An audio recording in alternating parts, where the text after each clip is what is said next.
Welcome to the stream tonight. Thank you for joining us. Tonight, Ryan Kramer is going to be my co-host. Ryan's actually at Cedia getting ready for that event, so we're going to do a little something different tonight. Thought we'd talk about a couple little things. One is there a ceiling, a comfortable ceiling? Like, is there ever enough type place that you can comfortably reside without feeling the upgrade-itis, keeping up with the Joneses in the home theater hobby? We're going to talk about some new industry thing. I want to talk about Oro 3D releasing a thing called Pure Streaming. We're going to talk about, do you like experiencing something better than your own theater? Potentially something even tiers better. Is that a good thing or a bad thing? Perhaps the most memorable content you've ever experienced in your theater. And then maybe we'll talk about Ryan's marathon movie day that he did recently with Lord of the Rings and just kind of enjoyed talking to the audience and seeing what you guys do with that. Do you do marathon movie things? So, Ryan, first off, how you doing? Your room looks great. Oh, yeah. It's funny.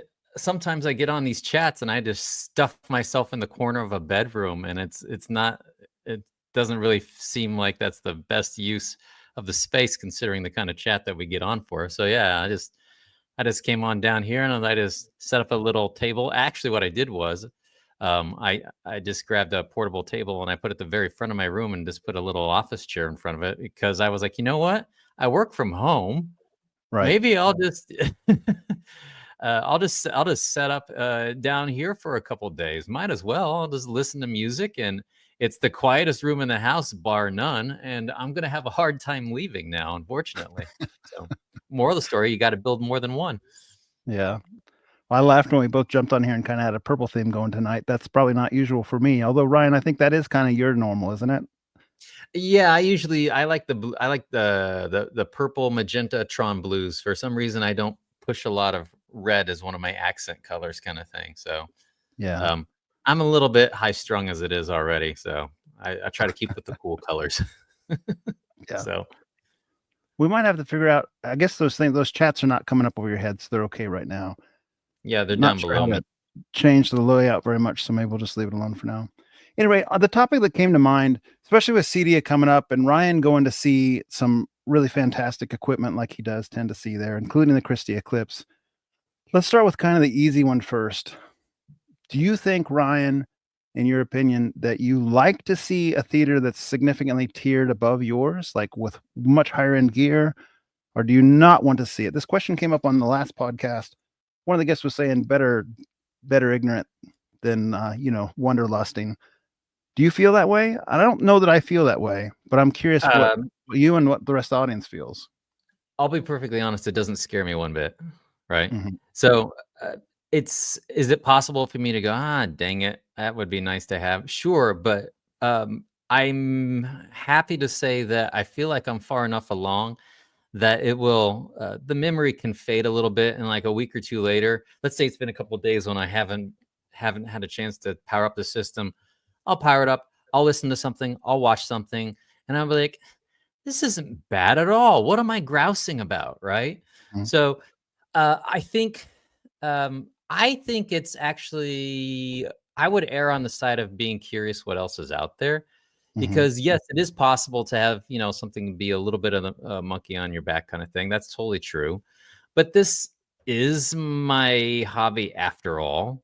And Mhm. it would be, um, part of me likes the tweaking and the chasing of something just as much as anything else. Even, I think I've used this analogy before. Some car guys like, tinkering in the garage, others just like riding the car, and some like both.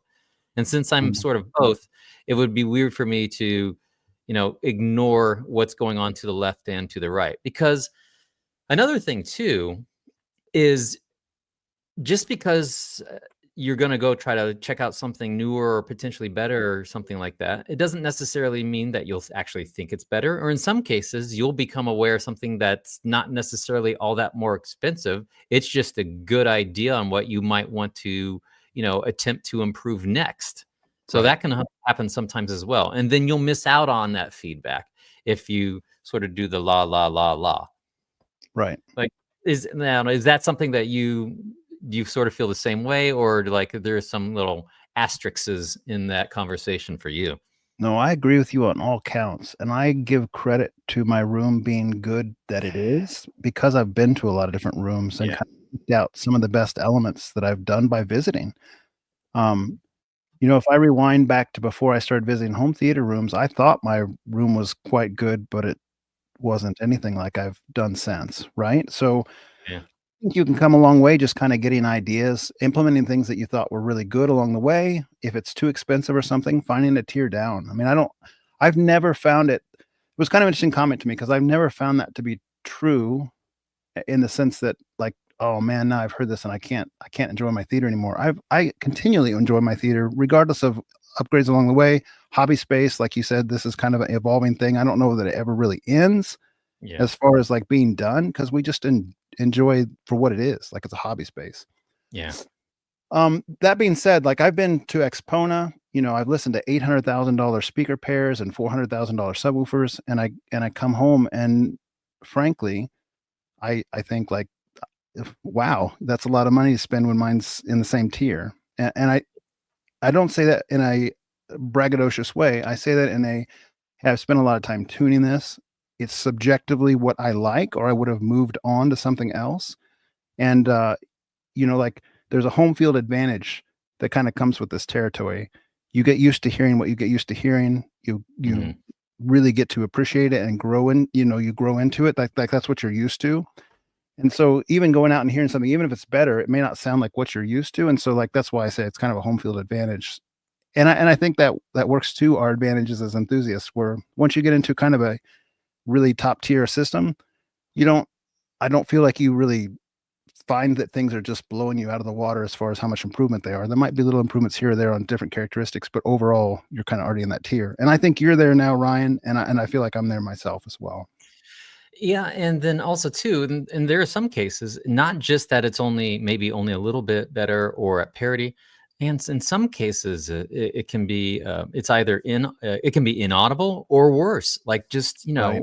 sometimes there's an old marketing saying, sometimes the price is the product, and I'm not Yes. saying that a lot of it is, but there are some cases where uh, you have to you do have to shake your head a little bit on on the design Sure. priorities of some products. Sure. And and Absolutely. I'll and I won't beat anybody up too badly who enjoys, well, what would I call it? People sometimes call it audio jewelry, right? Mhm. Because if somebody's looking for a certain aesthetic and there's only one way you can get that aesthetic, and you've sort of seen that your whole life in the hobby, you're like, that's the cool stuff right there. You sort of get like, it's a little bit inception in your brain where even if everything else is the same, you'll be happier sitting down and turning on your system. Okay, fine.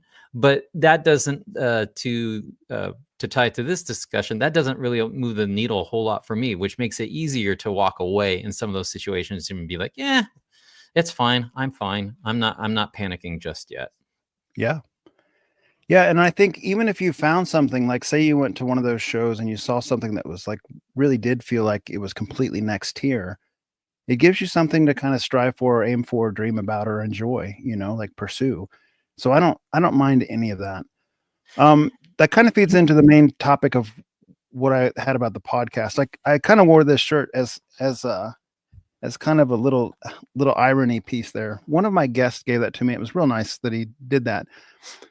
It kinda speaks to some truth there, and a little bit of irony at the same time. This is all excessive. I think Ryan and I would agree that all this is excessive in here.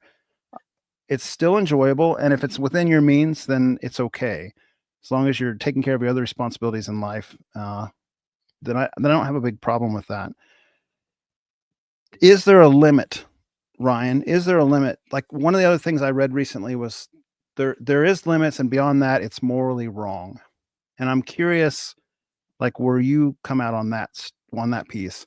I kinda don't feel that to be the case so long as you're taking care of your other responsibilities, and that would include being generous and tithing and whatever else is, important to you, but saving for the long haul, like a percentage of your income is what this is, and not going into debt and all that kinda stuff. I don't know that there is a place where you could say, "Hey, this is too far, it's unethical at this point." What's your thought?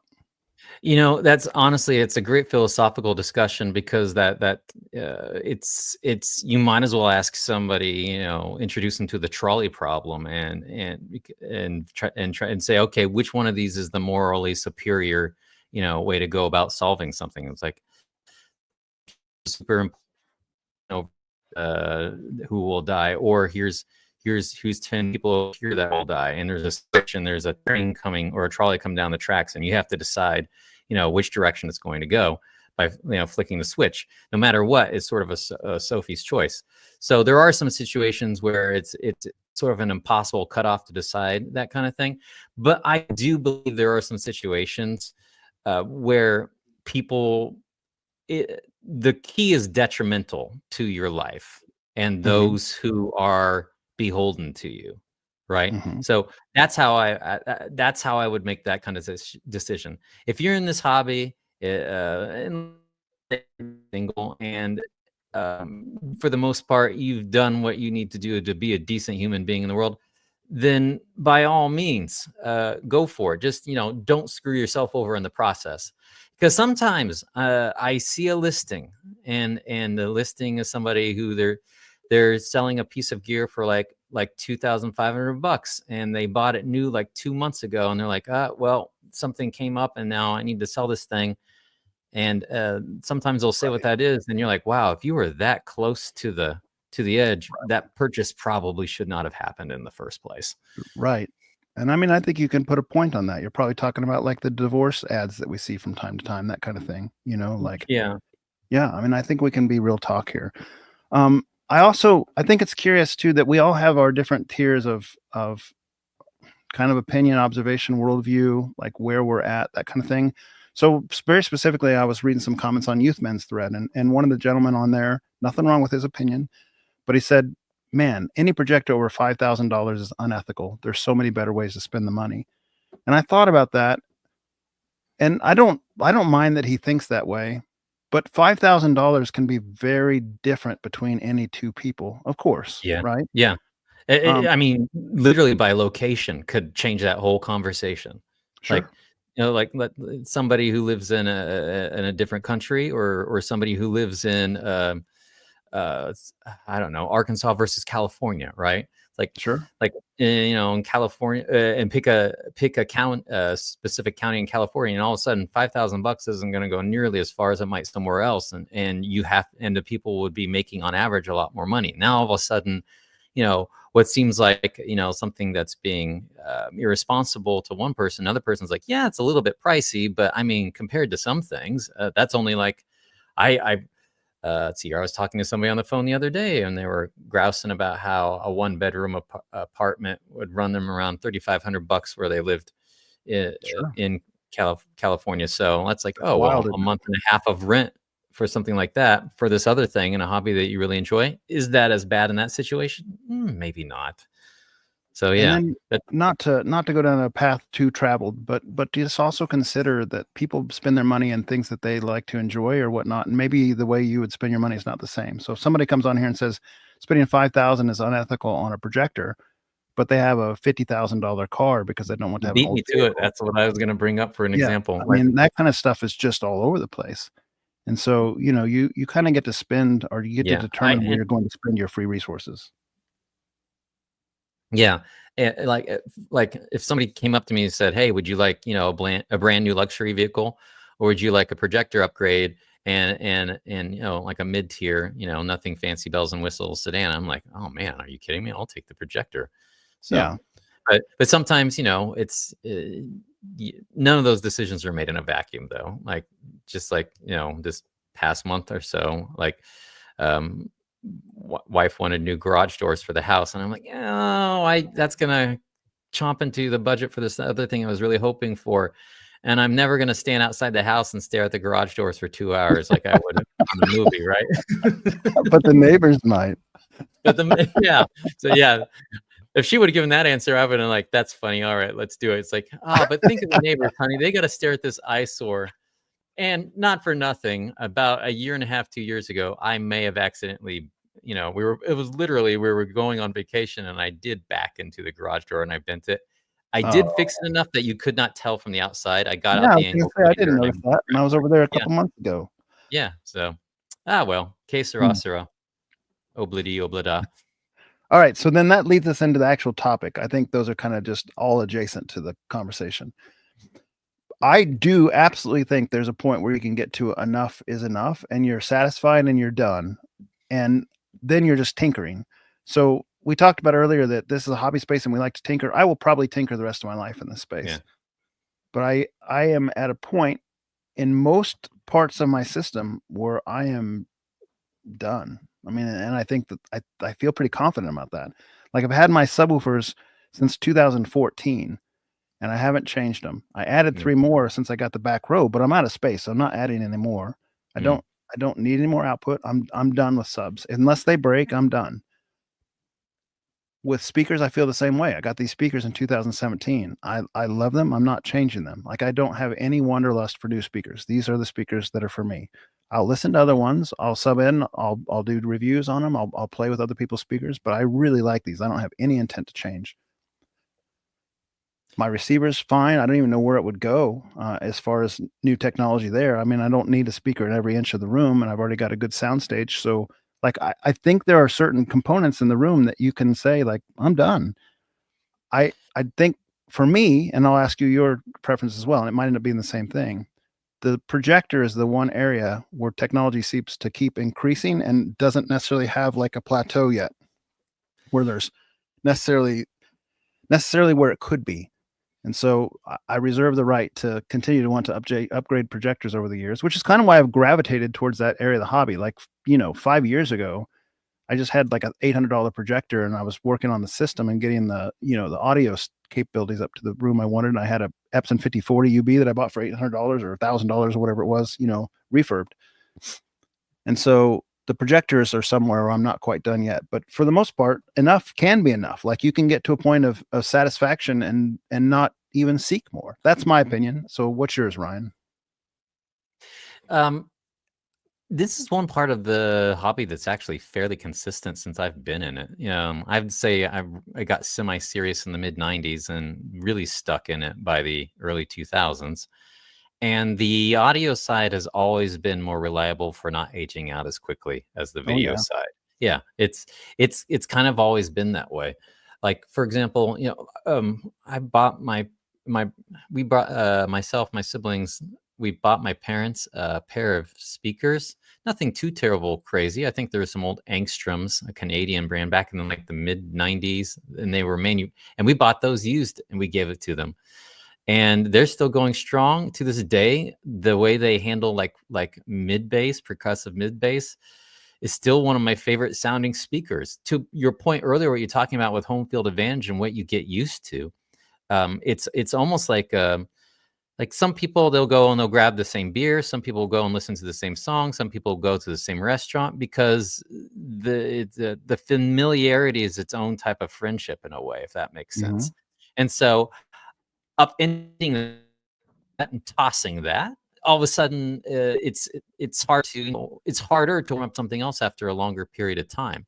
So I'm 100% on board with that, especially the video, where that's the one that seems to be making the jumps faster. The audio side, of course, I mean, if you take away channel count, the actual speakers themselves are really incremental in their evolutions. So Absolutely. Yeah. I would say maybe how heavy duty subs have gotten in the last 15 years or so, maybe. Like if you bought a subwoofer in the early 2000s, like one of the higher end ones, maybe nowadays, you can definitely push that a lot harder than you used to, or at the very least now people are willing to go a little bit more extreme with some parts of the hobby. So you might, push that. But overall, as far as like the actual technology being suddenly so deficient compared to what was before that you feel utterly compelled to upgrade, the audio side it's always been the easier of the two to sort of hold on to things. Yeah, I agree. I do think, consider how far like subwoofer capabilities have come in the last 20 years. When 20 years ago, if you looked on the forums, I don't know if you'd find a single person with like 818s. And now if you just peruse like the True. enthusiast sections, lots of people have them because they've become so accessible. You know, Yeah. $300 a driver, you can get a nice 18 like these UM1822s, or $200 a driver with the Stereo Integrity HTs. So, you know, 8 of them is not a life-altering budget choice, you know, $1,600, $2,400 for the drivers, and then whatever you spend on boxes and amps. And you can have like a world-class, better than your premium commercial cinema experience, you know, or 421s like you have. Those are realms that were unheard of 20 years ago for home audio for the most part. Yeah, I think part of the reason why is DIY has been very much more democratized by technology than in the past, right? Like, you can do it so many different ways. You know, like if it was 2003, where do you go to find a flat pack to watch a YouTube video, to look up a resource? You didn't have near the options that you do now. So, Right. like nowadays, you can go order up something from Parts Express or GSG Audio, and all of a sudden, you know, if you have just like a weekend and some duct tape and a little, you know, if you can handle an IKEA cabinet, you're good to Yeah. go. Yeah. So then that makes all the difference in the world. Absolutely. Absolutely, for sure.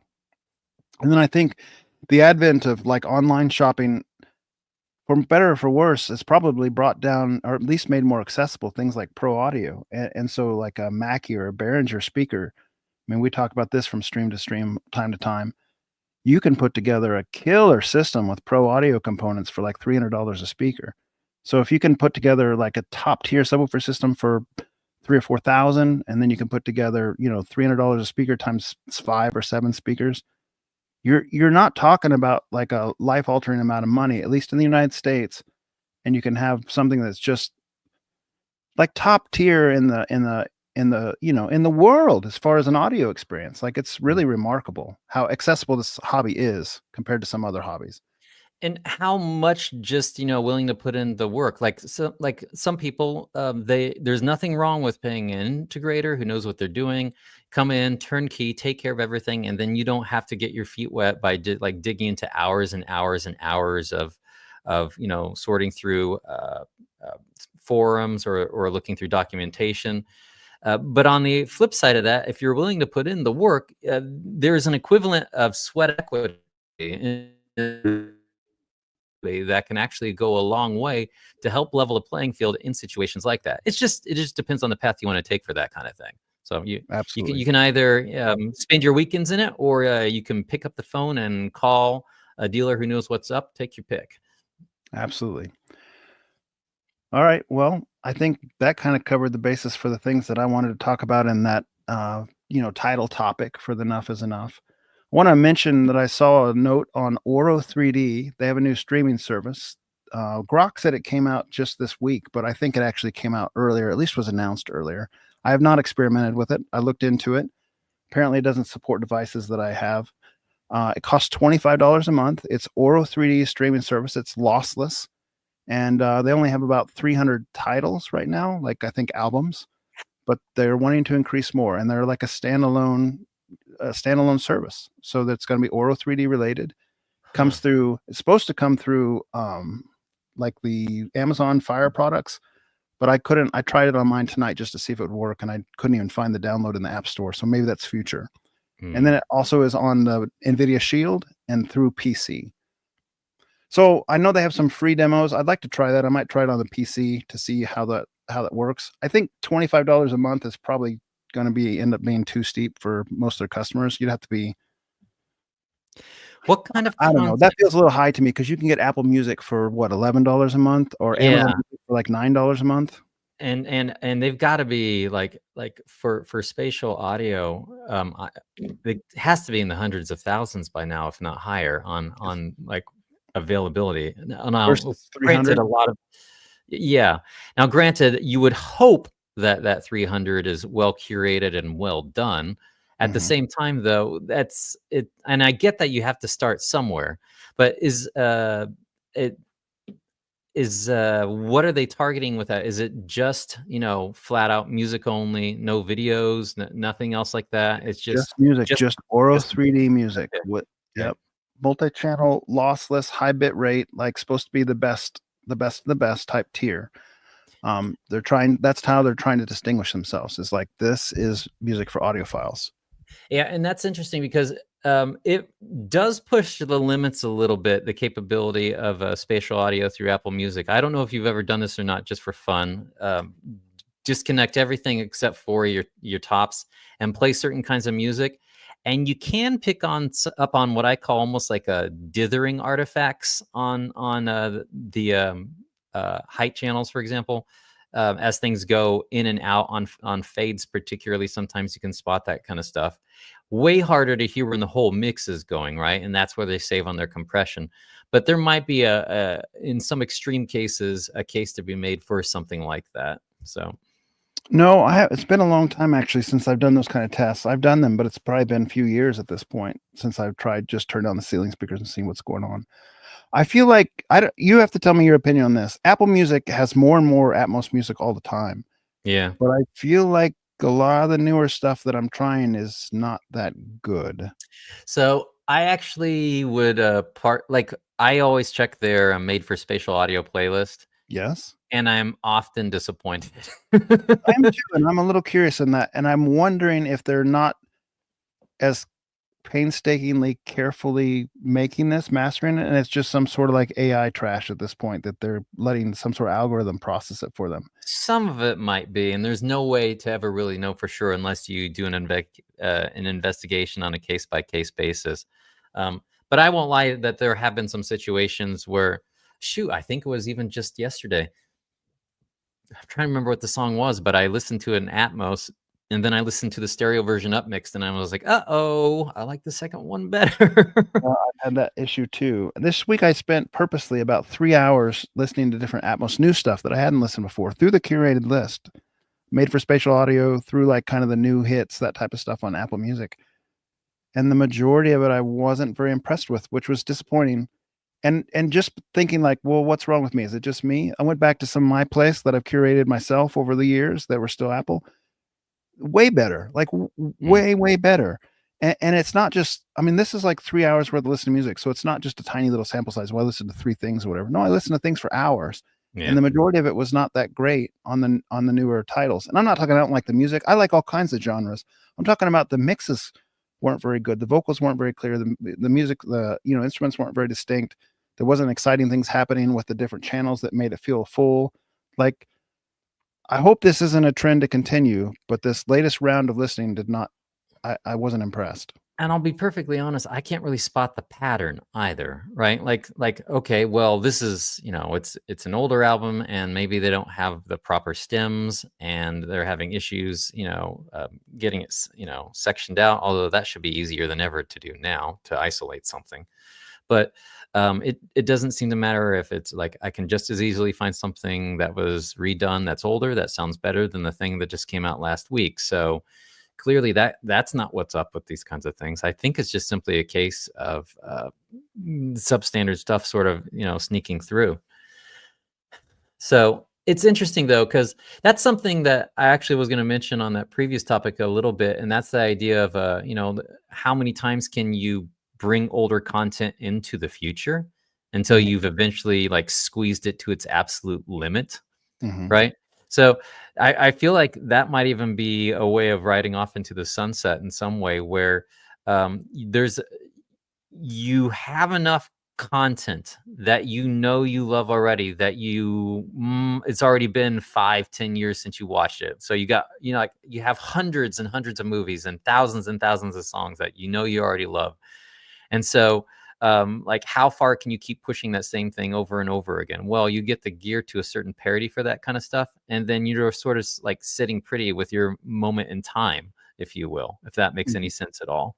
Mm-hmm. So, but with this Atmos music stuff that's coming out, I was super excited. And in the last couple of months, the classical music side of stuff has not let me down. It's been more of the mainstream stuff where I'm like, guys, you could have done something a little more interesting than that with it.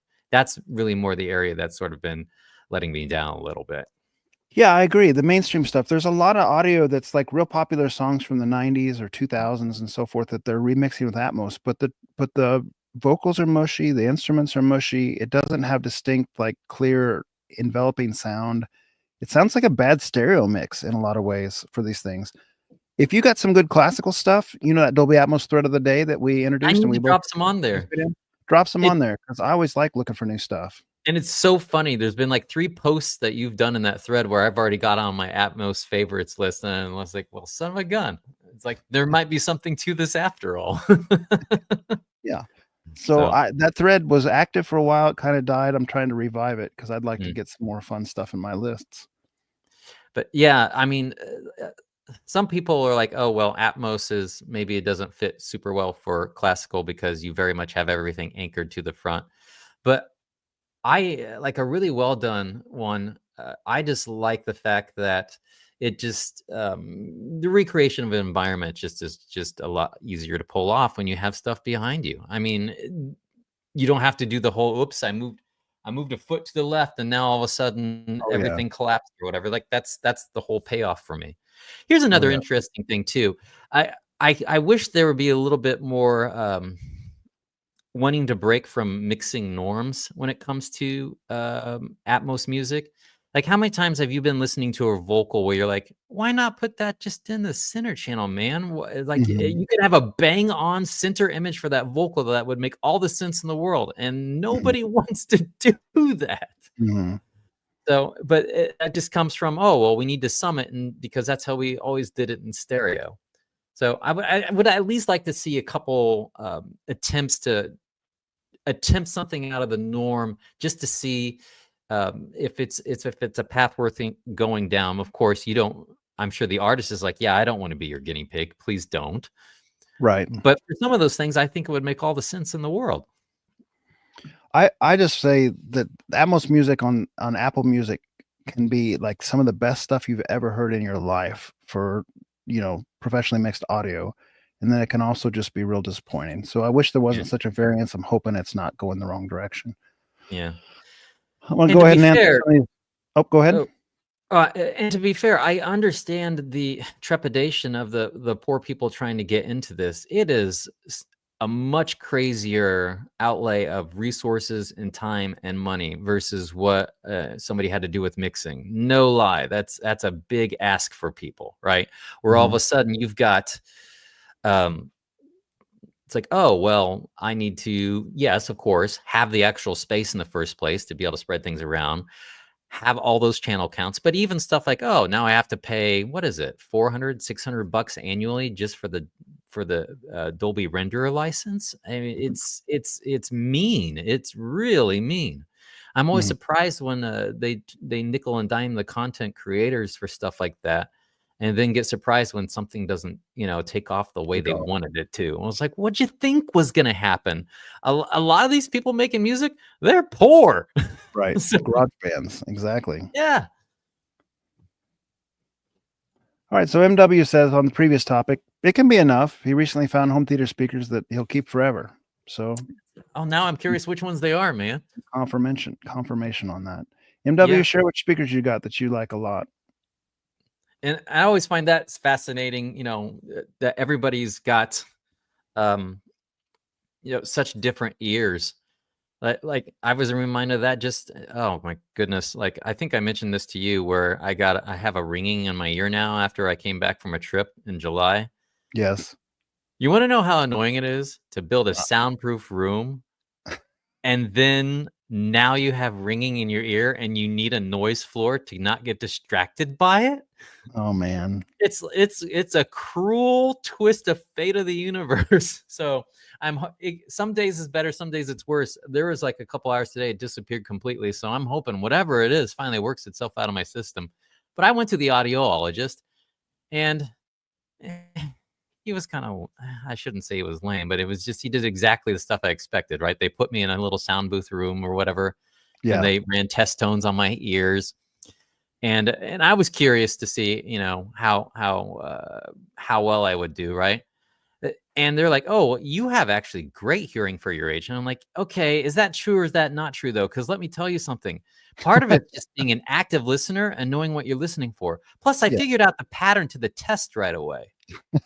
right? Do you know what I'm talking about? So is it the pattern recognition and the active listening for knowing what you're looking for? Or can I actually still hear the thing better than everyone else? So I'm back to square one. It's like, I could have terrible hearing, but I just know how to play the game.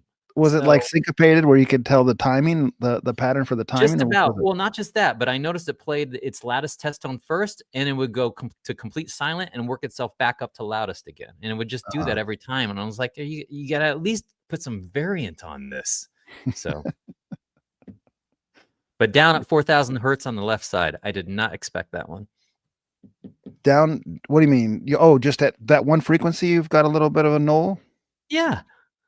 Hmm. So all of a sudden, I'm going to be like, oh man, this speaker is great over here, and then Aaron's audio corner is going to be like, Ryan, it's got this horrible peak this at 4,000. What's going on? So yeah, I haven't had a hearing test in a few years. Last time I had it, I was par for the course. I wasn't any worse, so that made it okay. I didn't think they told me I had better, but not worse, just average. Goes away as we age, unfortunately. Yeah.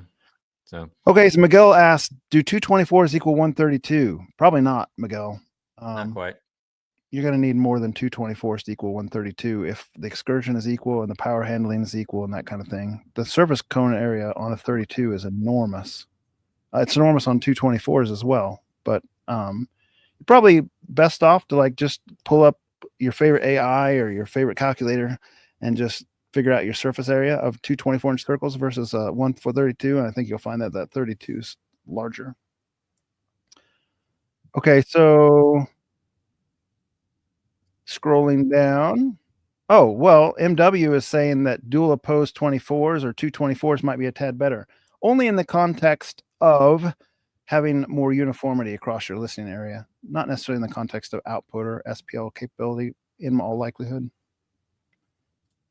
Did anyone else notice sound on the F1 movie is Dune tier? So I saw Dune recently in my theater and Dune 2 in my theater. I saw F1 only in the commercial theater. I haven't seen it in my own theater. Have you seen F1 in your own theater yet? I have not. I watched Superman the other day in my own theater. Weirdly enough, I think that one of the bassier scenes in the whole movie was the dog running at the very beginning. That was an interesting choice. I don't know how running in snow makes that much bass, but whatever. I haven't seen that. But no, I haven't seen F1 yet. When we watched at the theater, I thought that might be a particularly good one because even at the commercial theater, which usually the home experience is quite a bit better, the sound on that movie was really good. I didn't like the movie that much. I don't know about your thoughts on the movie. I think we probably talked about that on the forum at one point, but mine, I'd give that a B minus even, maybe as far as a title. Yeah, I think yours was a moral quandary issue on partially hampering your enjoyment. That kind of stuff. I've always been able to divorce myself from that kind of stuff. You know, like even if there's like a singer who's like done some terrible stuff in their life, I can still like listen to the song and say, yep, that's a good song.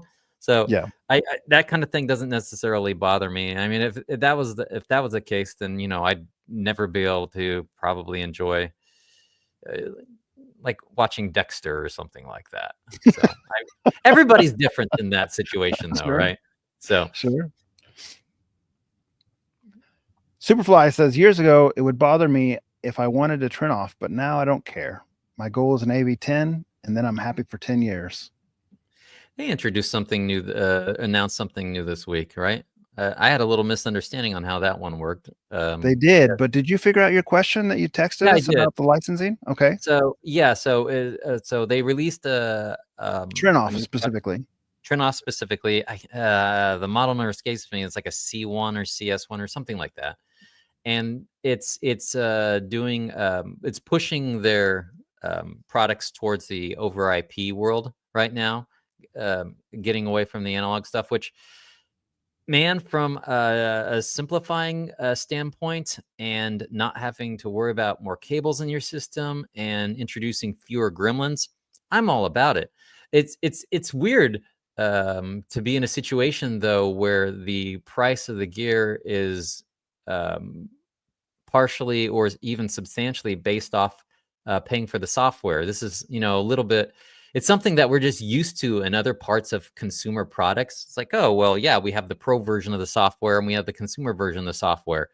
We developed the pro one and then we nerfed it, and now we've got the consumer one, and we're just going to sell them at 2 different price points, right?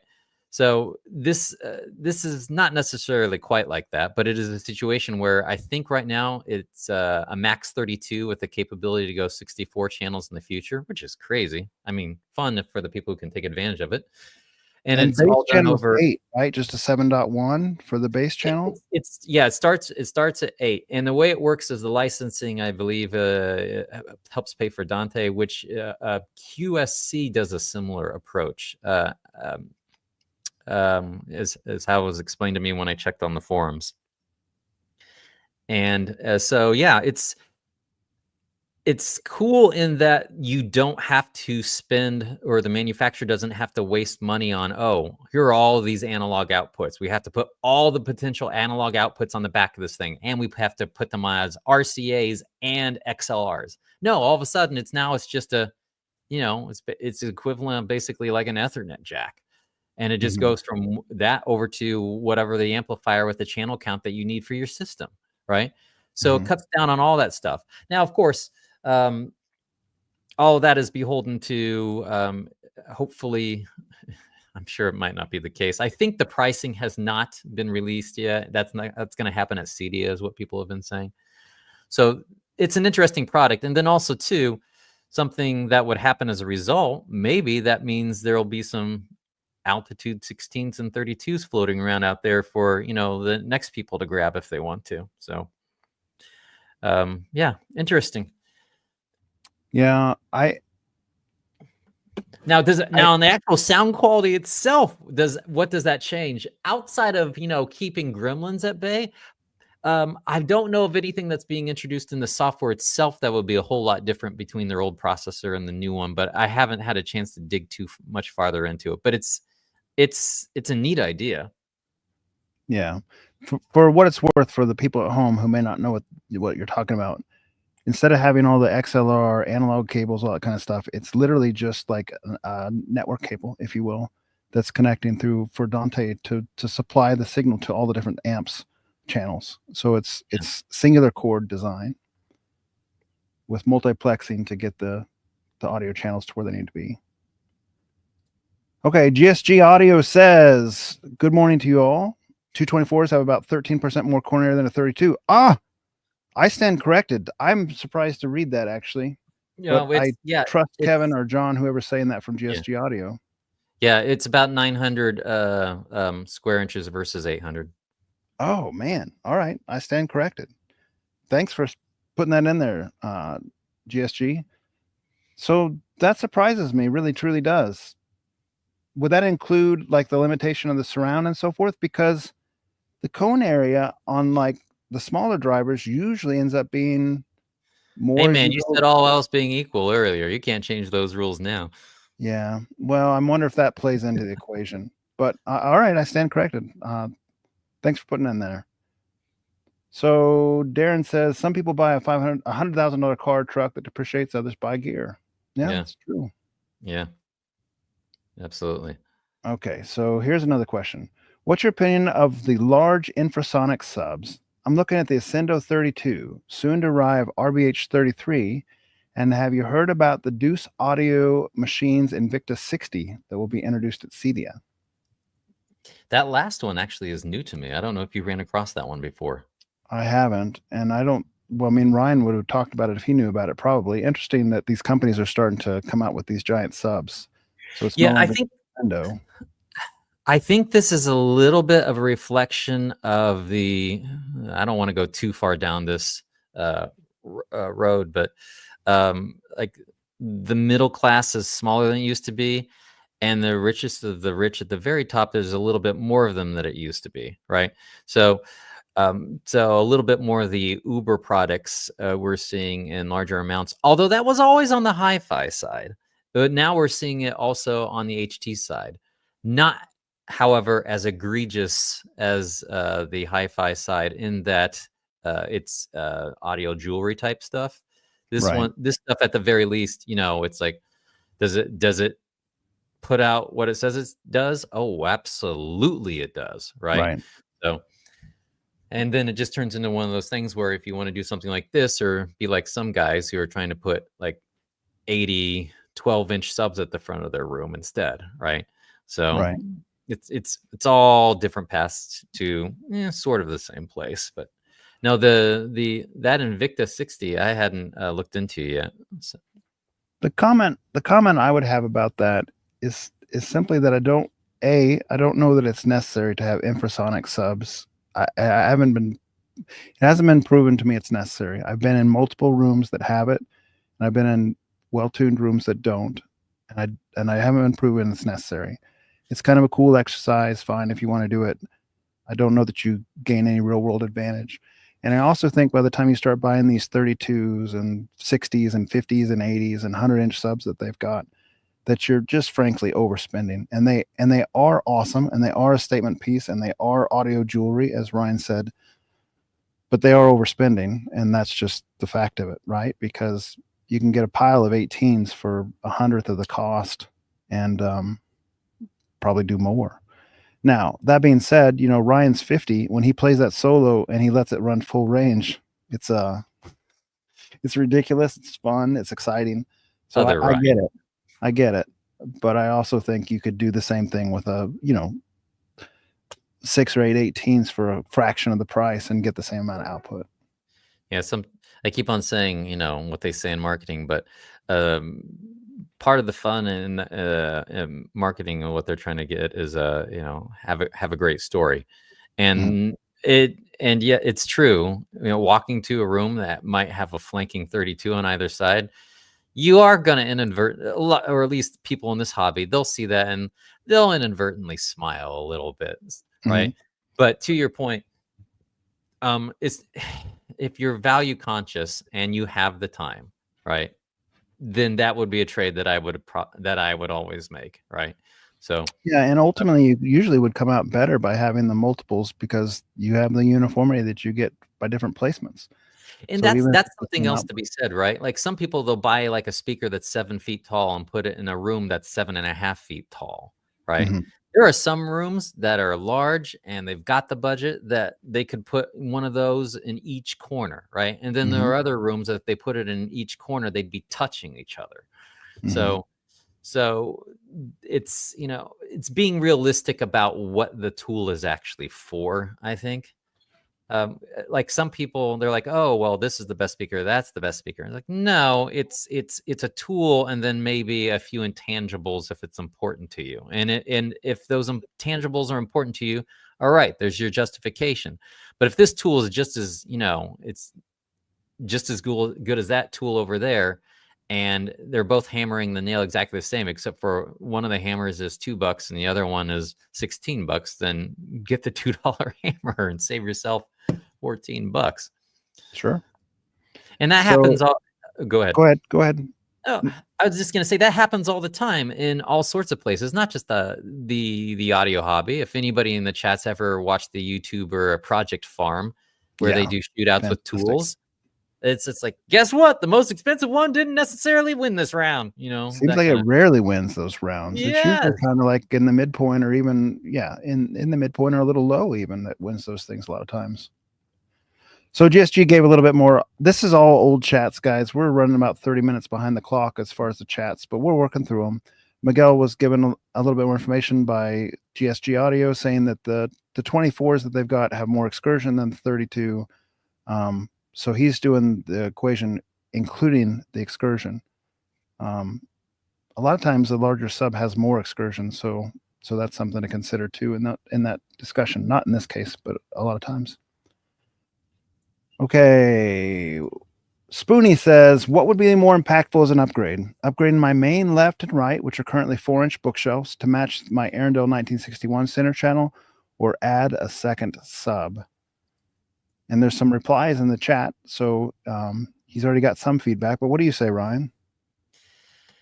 That feels like a pretty big mismatch if it's the 1961 is the one I'm thinking of. I mean, 4-inch, you're going to have a severe output limitation there, if I'm not mistaken. And that's saying that without knowing what the first sub was. So there's that part of the answer. But let's say if we're saying this is a semi-capable sub, then I can't think of actually any 4-inch left-right speaker bookshelf that would be getting you anywhere in the neighborhood of what you would want for, decently impactful sound in a home theater environment. That would be a fairly limiting spot for me. I agree. It sounds like you got a real nice center channel, and you're gonna have to. I know those Arndals are not cheap. They're a nice quality speaker, and they're a reasonable price. So you'll have to price save a little bit. But I think your left, center, right is pretty important. And it also depends on your listening volume. If you're listening at low levels and like it's a living room system or something, you just can't go loud, and they're meeting your need, then I guess a second sub would be my vote. I think good subwoofers go a long way for your system design, but I agree with Ryan. I don't know a pair of 4-inch bookshelves that would really measure up. So I think that's a good place to focus right now. Paul says, hey, instead of spending lots more money on your home theater, you could always spend more on your family. And I agree 100%. Sometimes if it comes down to, hey, can I buy a 9th subwoofer, or can I take my family to a 1-week vacation that they'll remember the rest of their life? Probably the vacation might be more warranted. No, go ahead. I just think that it's all kind of in balance, right? I don't think that there's, my context of saying that there isn't really an unethicalness about it is if your other things are in balance. And so that would mean that you're already taking your family on vacation. And if you're not, you probably should be doing that first. That'd be my opine. And then that actually sort of reminds me of one of the other topics you mentioned potentially talking about tonight, and that was this idea of most vivid, memorable content you've ever experienced in your theater. Oh, yeah. Uh-huh. And I like the fact that you asked that question instead of favorite demo scene, right? Mm-hmm. Because most memorable rarely had, no, I shouldn't say rarely, it's only half the equation at best on what made something memorable for when I, watched something or demoed something in my theater. And that was because, and I would also say, it rarely do I have as much fun by myself. Well, which I do, by the way. I like coming down here and relaxing and turning on music. But I'm not an introvert. You've met me, right? And so those most memorable moments inevitably for me happen with other people around, and primarily my family.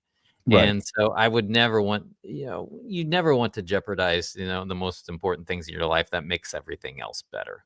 Right. Agreed. We'll come back to that topic, Ryan. Make sure we hit that tonight, because I think that'll be a fun one to discuss. Yeah. Ernie says, in regards to Paul, in reply, what about spending entertainment for the family? Yeah, that's actually, yeah. So that's a little bit, I'm trying to figure out how to explain that one. That's a clever way to try to spin it around the other way, right? It's like some fighting styles use the force of the other individual who's attacking you, and that's a little bit kind of like that. No, I think there's some case to be made for that, of course, but sometimes you're buying tickets for the family to go to the theater, and sometimes you're buying your wife a bowling ball for a birthday present when only one of you bowls and it's not her. And you'll know those situations when they happen. Yeah. I would also add that just in general, I know some people say they don't really want their family or their kids in their theater unless they're there. I've read that kind of stuff on the forums over the years, and I think they're missing a big aspect when you do that. Like, this remote is available for my kids, and that's one of the reasons that I really like HDMI CEC, because this one remote can run the whole thing, and my 7-year-old can come down here and turn the whole system on. And I like it when they do. Like, it makes me excited and happy and feel warm when they come down and enjoy something that I really enjoy. They come down and listen to music or watch a movie or something. And I think that's partly the expectations too Like, I get it if they're like 2 years old. Yeah, you don't want them down there, or even 3, or maybe even 4. But let's Mhm. say they're 6, 7, and 8, and they're still not showing respect for the room that they walk into. Sure. That's not just the leave my stuff alone. That's actually, I would view that as a possibly another issue altogether that would need to be addressed anyway. So Sure. I would hope to think that anything that's important to me, if my kid knows it's important to me, then there's an automatic assumed respect towards that. Yes, people can get rambunctious and accidents can happen. But if somebody is in good faith, using something and enjoying it and being respectful of it, in the event that an accident happens in that situation, I'm not sure that I can get all that mad. It's all about the context of something like that. Sure. So our very own Boltar, that's Oh, normally on yes. the podcast, commented in here. I Hey, think a big buddy. part of this, and this is regarding to the enough is enough conversation that we started with. Big part of this is that people don't consider how long the journey has been for the person in question. With any space, the journey's been long, the amount of potential spend goes up. And that's true. And we've talked about that many times on the Yeah.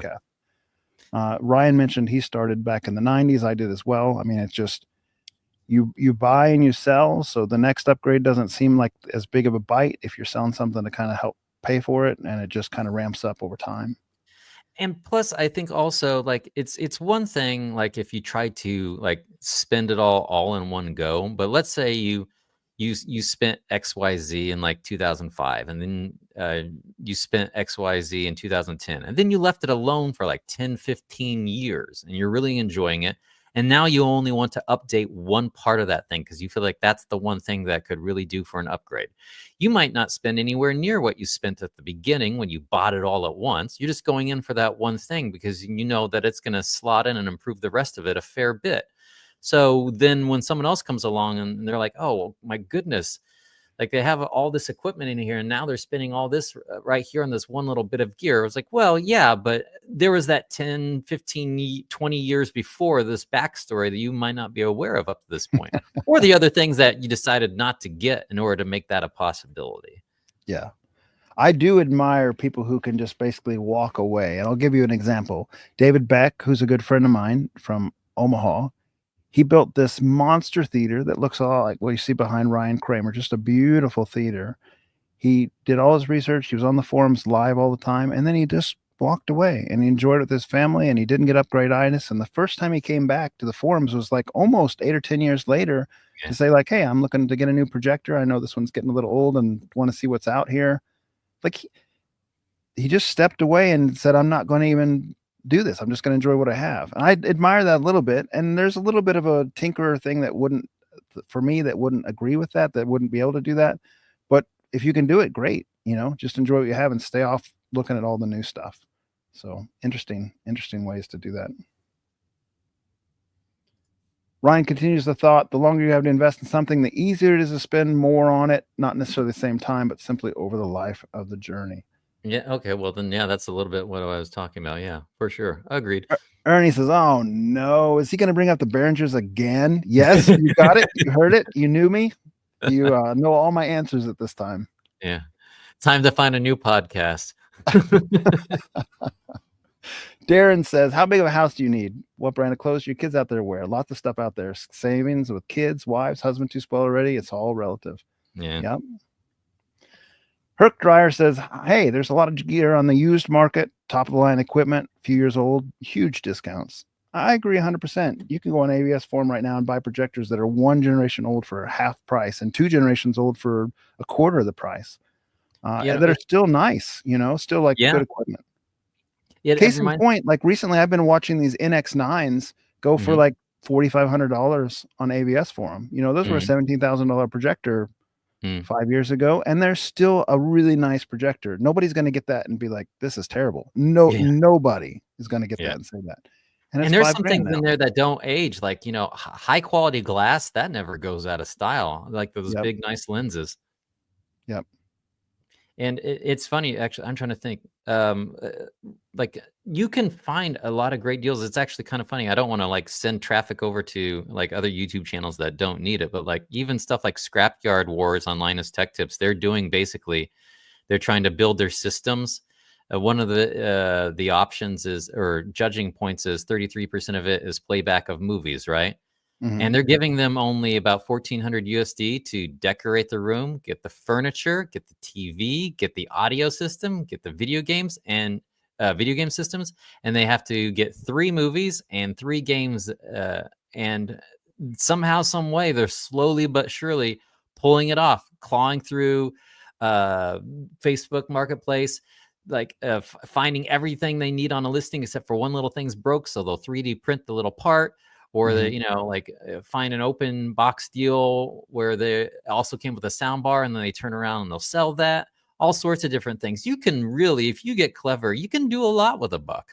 I agree.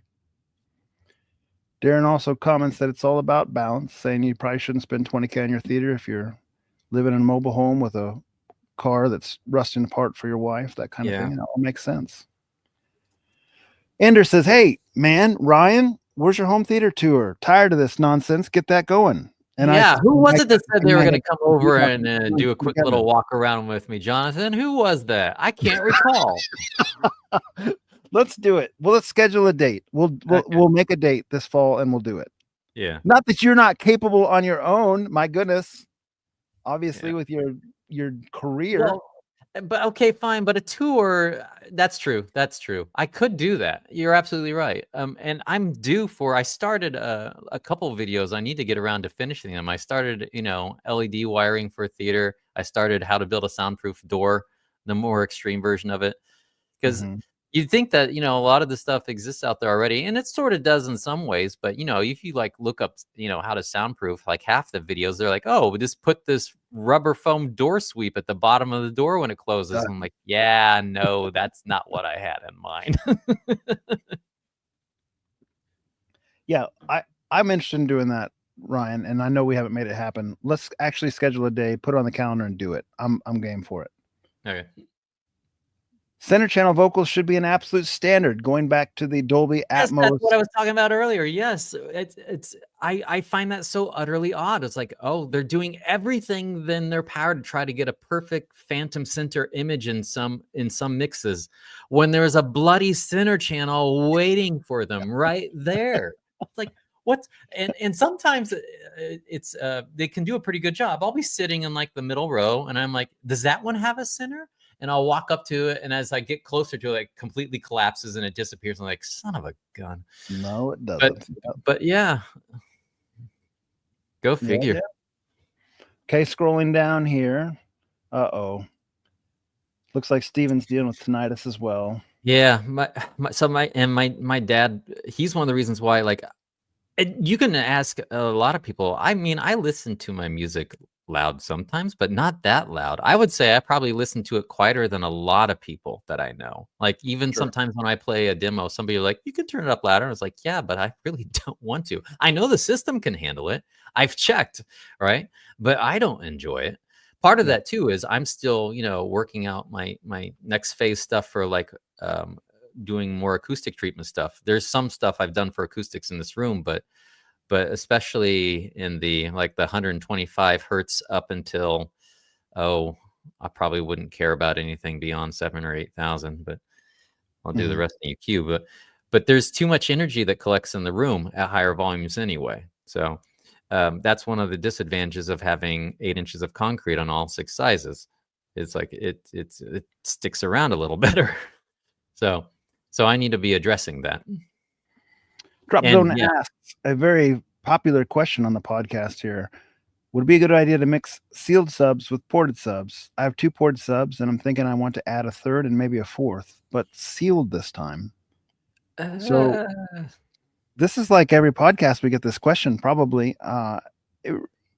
You can. You should. It's okay as long as you use the right high pass filter to match them. A high pass filter is what keeps the subwoofer from free air excursion, free fall excursion underneath the port tune. It keeps your excursion in check, and it actually is a phase shift, and that phase shift will fight your sealed sub below the port tune. So there's a way to mix those well.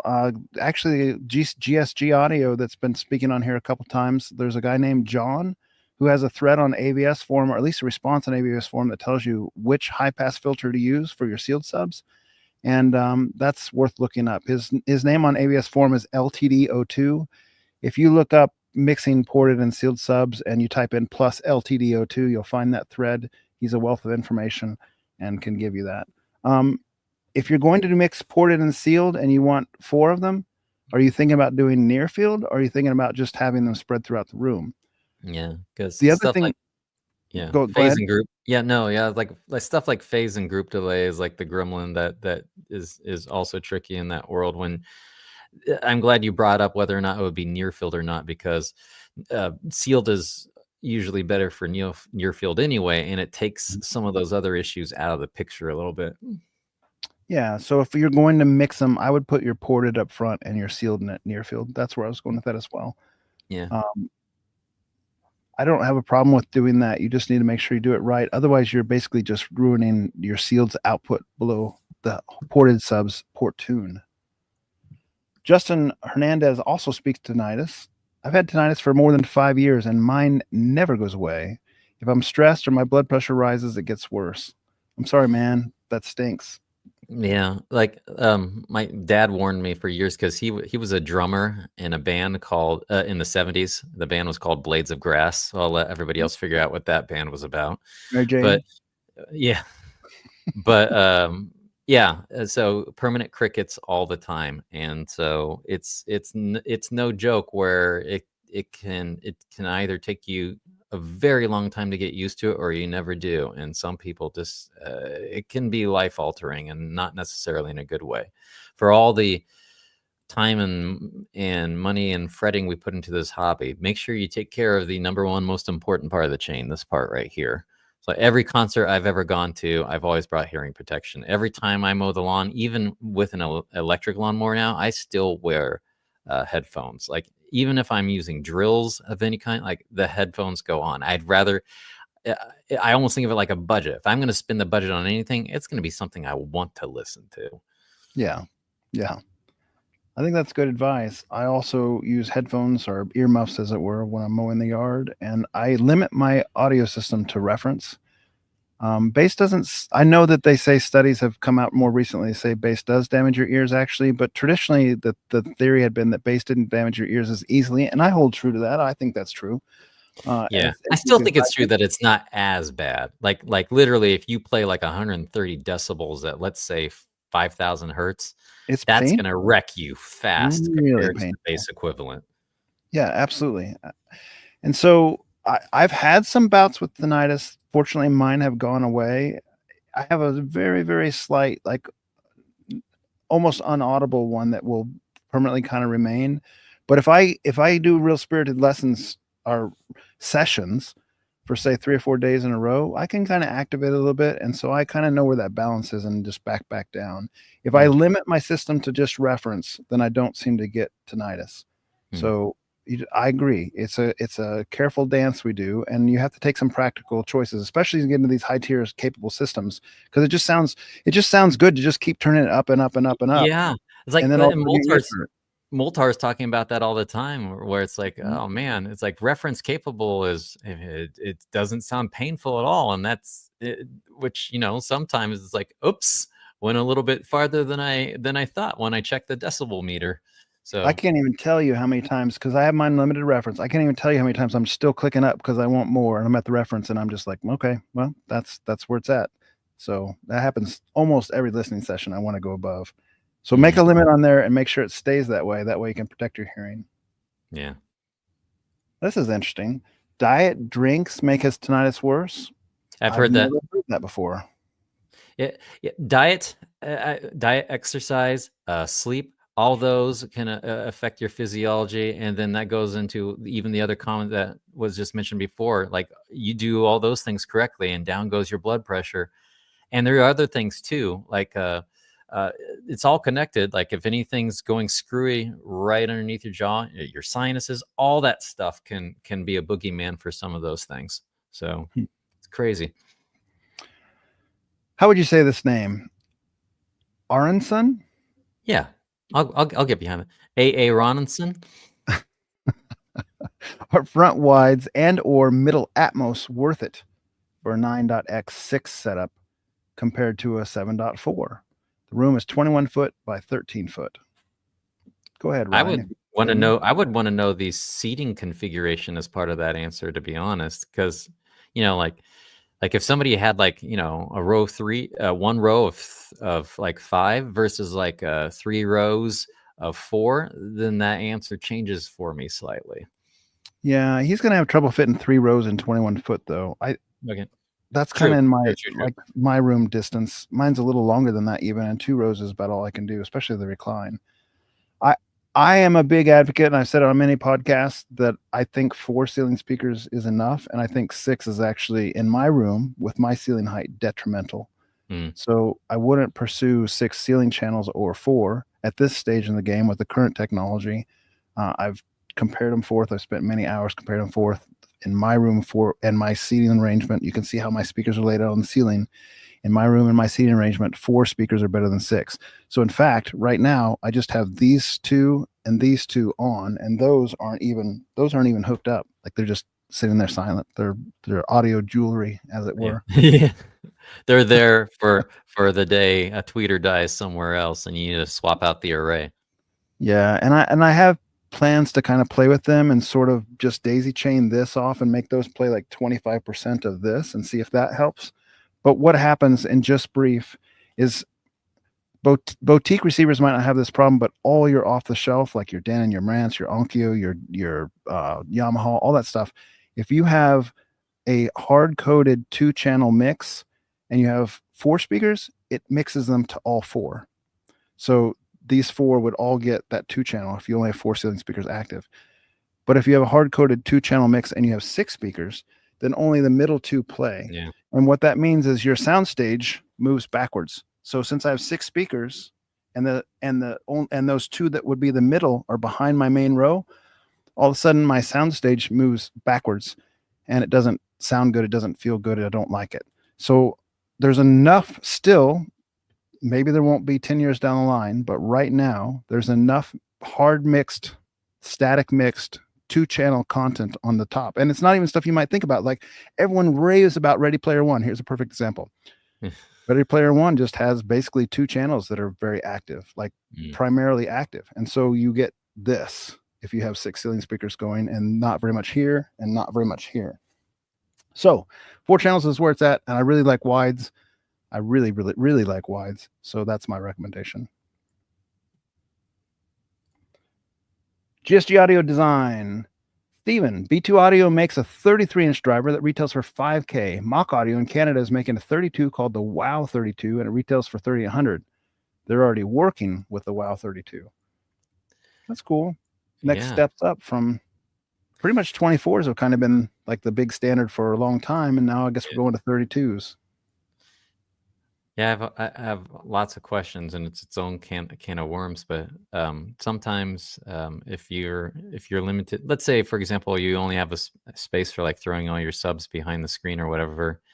I don't know. It might be fun to do a 4x32s with a less deep profile if the driver works well in that type of situation. Sealed, of course. Yeah.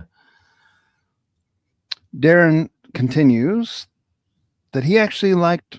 Is he saying that he thought it was formulaic, but there was a better? I guess I'm reading it to say that it was. I think he's talking about F1. In regards saying to that maybe Ford versus Ferrari might be a better movie, but ultimately he liked it. I think he's saying. Yeah. Okay.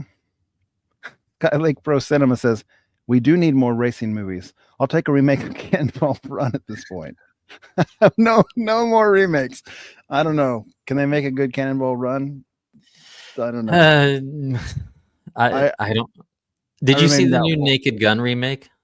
I haven't watched it yet, but it looks. I would like to watch it. That looks fun with Liam Neeson. Yeah. See, if they handled it like that, where it wasn't necessarily a do-over, it was almost like a almost more of a sequel successor in a way, right? Like they acknowledge the previous films as happening in the past, and they keep going with it, as opposed to here's the new version of the old version, which it's still a little bit that as well, but at least it doesn't feel like it's like the more typical remake monkier, if you will. So yeah. All right. he says first Cannonball Run is classic. I just had my son watch it. He's in the Countach. How do you? I never knew how to say that. Lamborghini Countach. How do you say that? Do you know? If we don't know, we'll just pass it. I don't know how to say it. Good looking car. His son is in love with the view. That's a good looking car. Yeah. And I'm not even a car guy. Shelby Cobra. Is that your favorite? Yeah. I'm scrolling down. I'm sure here. somebody on the chat's going to be like, which year? What do you think about a Theory Audio soundbar for a living room setup? I don't know. Theory Audio soundbar. $3,500. Passive. Clicking it. Audio Advice has a link to them. I don't know. I don't know anything about that. I've never heard them. I'm just looking at them for maybe the first time as far as I remember. I'm not a fan of paying $3,500 for a sound bar, and that's the bottom line for me. To each their own. Ryan, do you want to dig into it more than that, or do you have an opinion on it? I do. Mine's sort of like yours, where I'm too cognizant of the fact that you're shelling out extra cash to try to work around a blatant limitation that you've set yourself, right? Mm-hmm. And so, and since I am, more of the value proposition side of the coin for a lot of these things, that would be something hard for me to get past. But I will say, if it's a sound bar or the TV audio, of course I'm always going to go for the sound bar route. There's no mistaking that. It would be so much better than the audio that comes with TVs nowadays, which finds ways to get worse and worse and worse somehow, some way. I will say it's interesting looking. I'm curious at if anybody's checked the specs on it. 94 dB sensitivity at 400 watts continuous would be kind of a decent amount of output. Yeah, I'll pull those up. I was looking at it at the same time. I don't think the specs look bad, but at the end of the day, tell me if you can see this. Okay, is that showing up all right, Ryan? Yeah, I see it. Okay, so $3,400. This is just one of them. I don't know very much about the different product line, but the specs on this don't look terrible. I mean, it's got 6 5-inch drivers, 3 1.25-inch high frequency compression drivers. Pretty reasonable bandwidth rated, assuming that's correct. The sensitivity is real nice at 94 dB. It's talking about 400 watt continuous, pretty decent power handling. Maximum output means you could probably rely on reference. Yeah. Assuming that's true. The thing that would, so I'm not saying this is a bad setup. That's not what I'm saying. What I am saying, however, is if you could get like 3, say JBL, or hey, here's the word again, Behringer, like Truth monitors, you're frankly gonna have better sound. You broken record. And you're gonna spend $1,000 instead of $3,000 or $3,500. You have to have room for it. They're not gonna be this small, but by virtue of them not being this small, you're gonna have a better response. You're gonna have a more even sound, a more ability to place it where you want, to tow it in, like all the things. So that's where I'm at, man.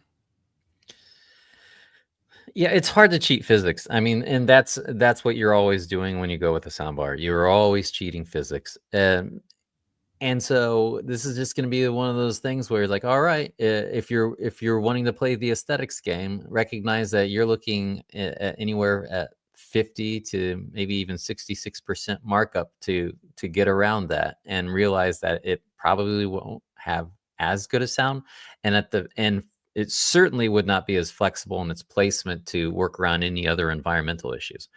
But if you're like, you know what, man, we can't have anything on stands, but everything else, and it's this or a Sonos, then yeah, that's the world you're going to play ball in, and it's going to look nicer. And I can't help myself. I do appreciate, something looking nice when I walk into a room. Some people love to see all the gear. I don't think you can see any of mine. Look at mine. I think we're like polar opposites here, Jonathan. Yeah, we have the same speakers, and yours are all hidden, and mine are all glowing. Yeah. Scrolling down, looking for some more comments here to put up. Oh, here's a question for you, Ryan. And those who watched Ryan before on the podcast know the answer. But yeah, check it out, man. My ghetto setup, rocketing it. I need to get myself a USB mic one of these days. No, you don't, because it sounds perfectly fine. It's working better than Ryan's. The other Ryan's, who has like a very there's that, right? Like, and hey, what's that crackling noise? Yeah, like I don't even know why. He reboots and it goes away, not change anything else. I think he's I've never had to reboot the browser now. He thinks it might be Safari that's doing it versus like Chrome doesn't do it. Really? So some sort of with the audio driver or something on his Mac. It's a bit of oddness. Yeah, it is. No. All right.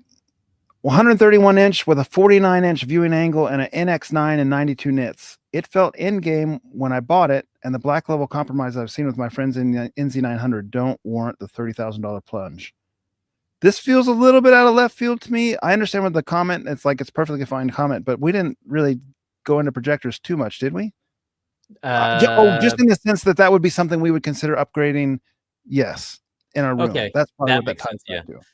Yeah, it's hard to rewind the conversation like 30, 45 minutes, hour ago. Man, I don't even remember what we talked about at the beginning of this podcast anymore. Yeah.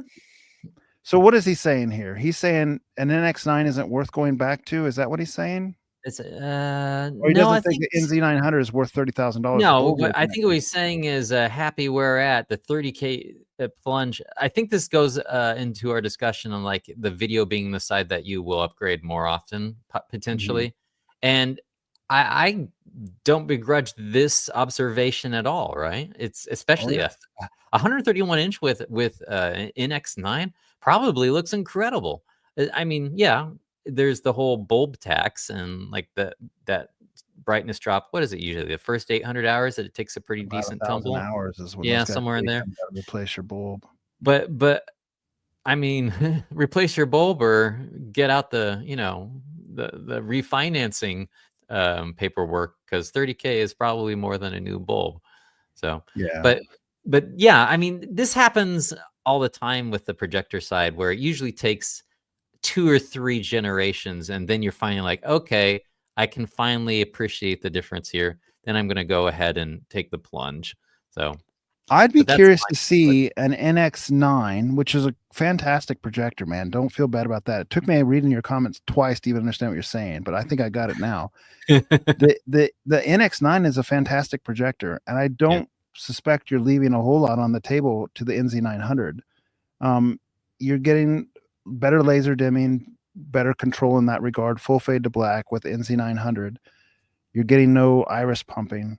There are some advantages, to be clear, but I'm with you, man. If I had an NX9, I'd probably just be sitting there and waiting, because while the NZ900 is a fantastic projector, 30 grand is exactly what we were talking about earlier. You can do a lot with 30 grand outside of your home theater, or apply to something else.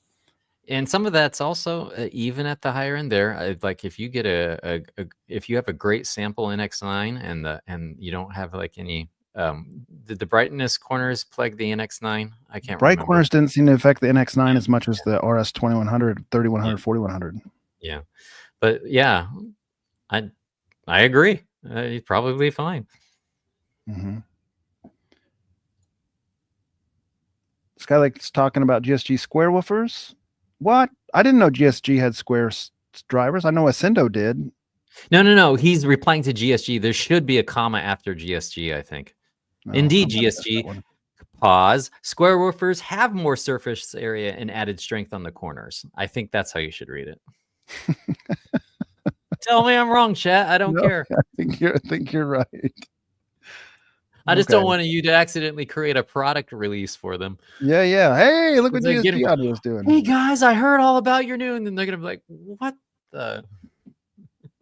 Jeffrey asks, "Hey man, in your room, if I had to pick the JVC or the Epson, with the price taken into account, which would you choose?" Oh So the NZ no. 500 is 6.5 grand retail, and the Mhm. Epson is 16 grand retail with a lens you got to buy that costs another 2,000. Uh, it's gonna be It's so hard. It's so hard. in my room. I'm probably picking the JVC. In Ryan Kramer's room with the Yeah. 200-inch screen, I'm picking the Epson. Yeah. Them's the lumps. Yep.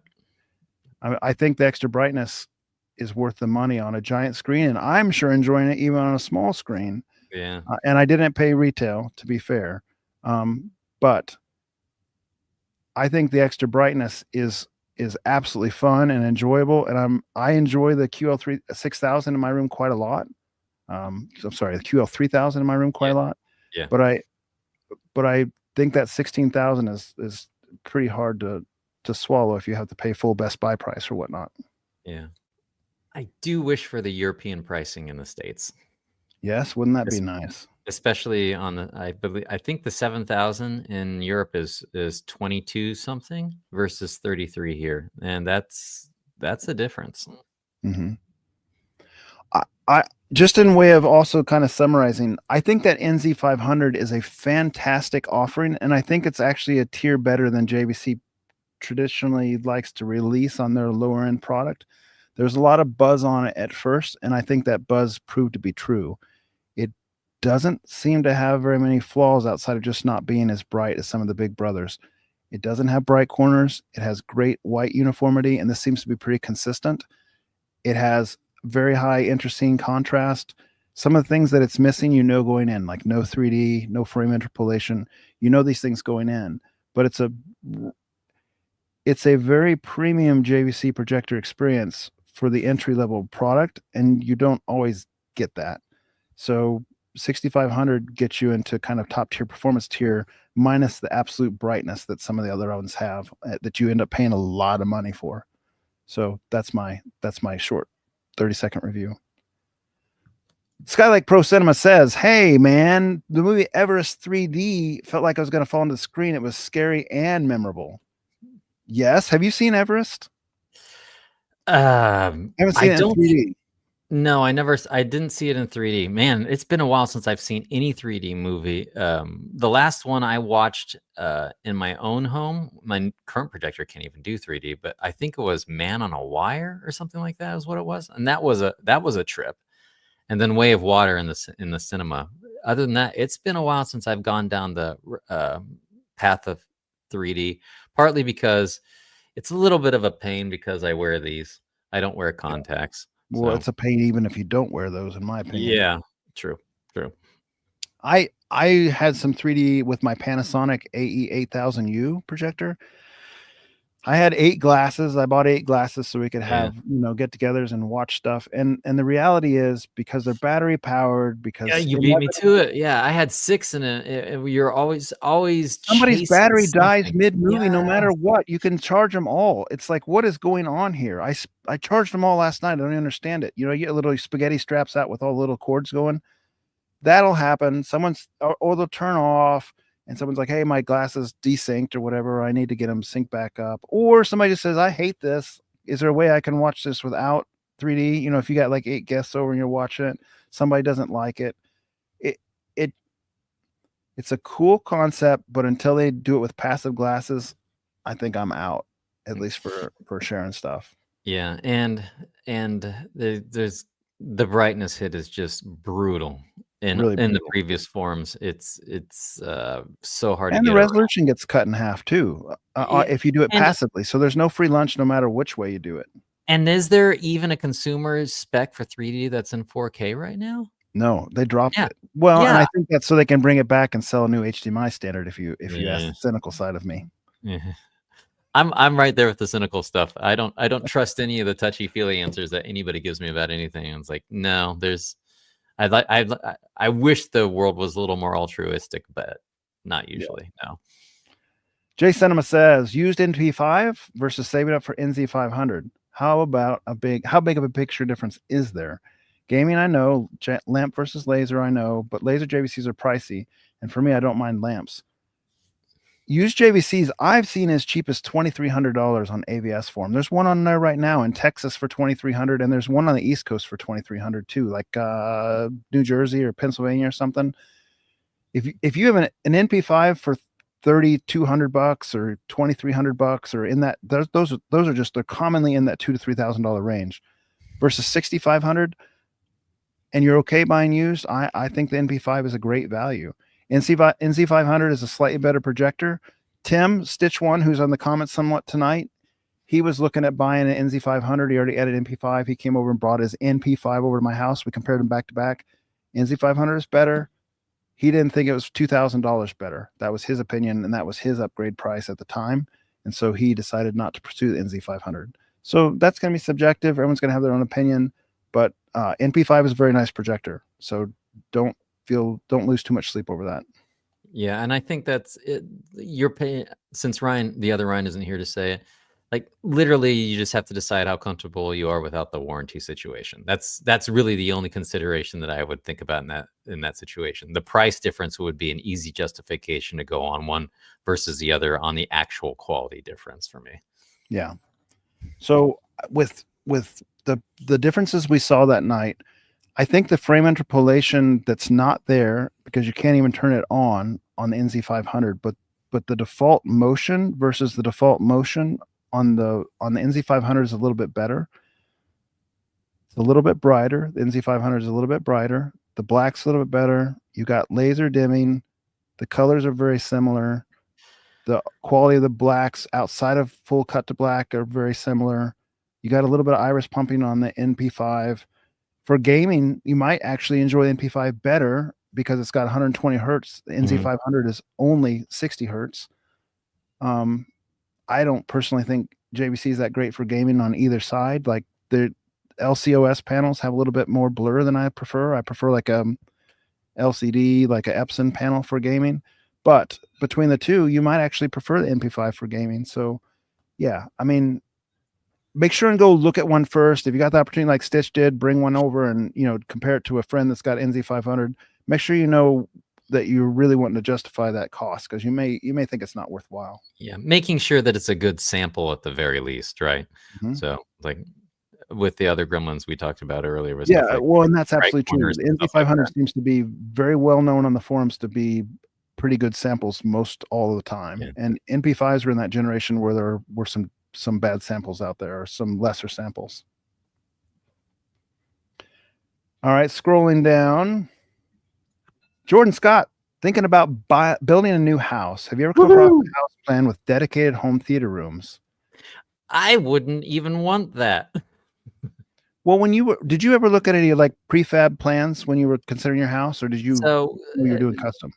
Now, okay. So here's the thing: it depends on what tier and the experience of your contractor and what they've done in the past and what they could potentially show you. Because most of the dedicated home theater rooms that of home when you're having it built, when the contractor handles it for you, the only thing dedicated about them is the fact that they were set aside to watch movies in. Like all the stuff that we talk about on like this channel, like very few of the niceties ever have really come up in the discussion, right?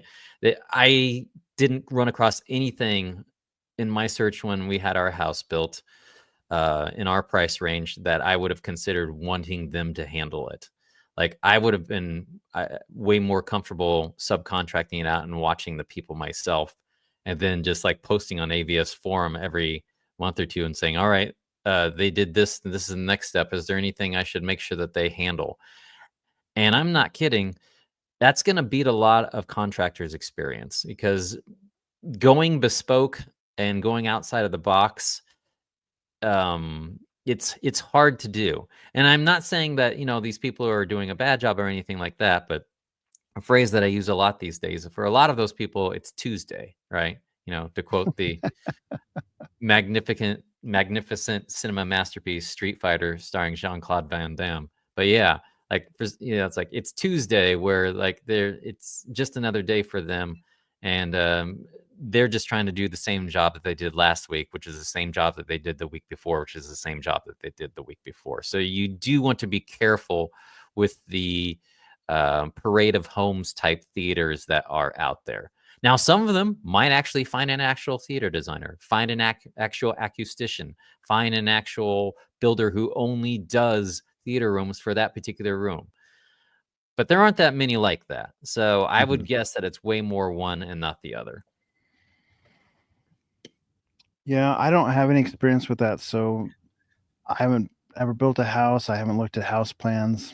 I don't know. I do know from just reading the forums and kind of just reading input over the years that a lot of people end up exactly as Ryan says, getting kind of just another room that's spaced out for this. They don't know about how to wire it. The wiring's wrong. The speaker placement's wrong. That kind of stuff. If you leave them to their own devices, because that's not their forte. So I agree with everything Ryan said. And they will literally think that putting insulation on the wall is like, well, we soundproofed it. Yeah. A lot of them will think that that's how we'll help soundproof it. And then you won't be able to hear voices nearly as well now that we put that pink fluffy in the wall. And then everybody else in AVS forums just freaking out. No. At some point in the podcast here, Ryan, you can aim your camera up at your ceiling and kind of showcase some of the fun stuff you've done with your LEDs, whether it's now or later. Feel free to cue that up, and I can go to the next question as you do so if you like. Yeah, go to the next question. I'll point it up, and then we'll come back to it. If we wait until the end, we'll forget. We've got goldfish brains here, so just a second. So Skylake Pro Cinema says, typically a home theater doesn't actually add to the value of the home. That's cruddy.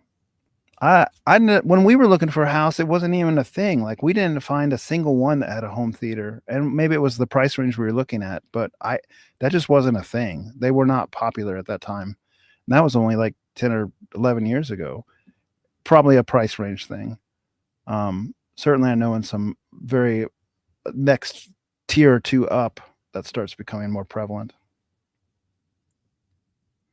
Scrolling down.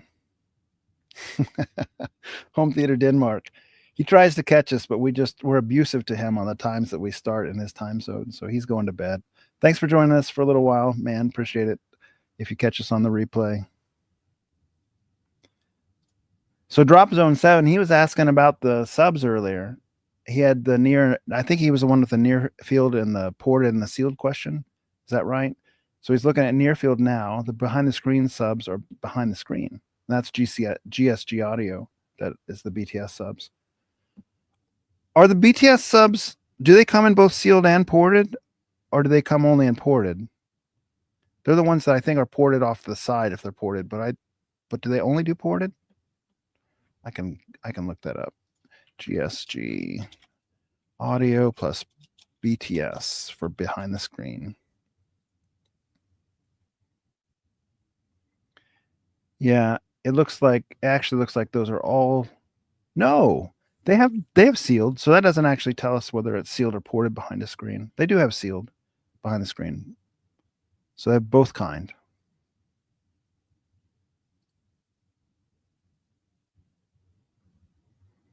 Look at those lights move, Ryan. Nice. You're muted. I couldn't quite get the camera high enough. They keep going past that way. Right? Maybe I can get those in there too. Let's try this. Keep going, Ryan. Yeah, there we go. Nice. So, but yeah, that's totally addressable. He can do any color you want, so it's not just that one color. Yeah, and there's all sorts of different things that you can do up there. It's like, right, it's like pew pew pew pew pew, all the fun little things, right? I'm a little bit crooked right now, but you get the idea. But yeah, this is I talked about a little bit in a previous episode. I think it was the home theater bling subject. It was, if you look through Jonathan's channel, I think it's a cat wearing jewelry with speakers behind it or something like that. But we did a home theater bling one where I talk about it a little bit. And I need to get a video out to go into more detail about how I handled this thing, right? But almost any effect that you can think of. Right now, it's running WLED. I started getting down the X-Lights path, joined a group on Facebook, asked a few questions. And I got distracted with some life stuff that's going on right now currently, and I'll get back to it in the future. But there's so many options that you can go if you want to customize things as far as like segments, as far as just all the different options that you have available to you. And I have fun messing with this stuff. It's I wired in a microphone to it as well. So it's actually, where is that one? Let's see. It's like this one right here. I think it's this one where if I clap, then it'll make that noise, right? And so if you have bass going, it's like do do do do do do do do. You're right. You get the idea. So all that fun stuff. And Nice. and I will say actually it's more popular with like my wife than I expected it to be. Like when I first put this in here, she actually came down and she actually listened to music with me for the first time in like ever, I want to say.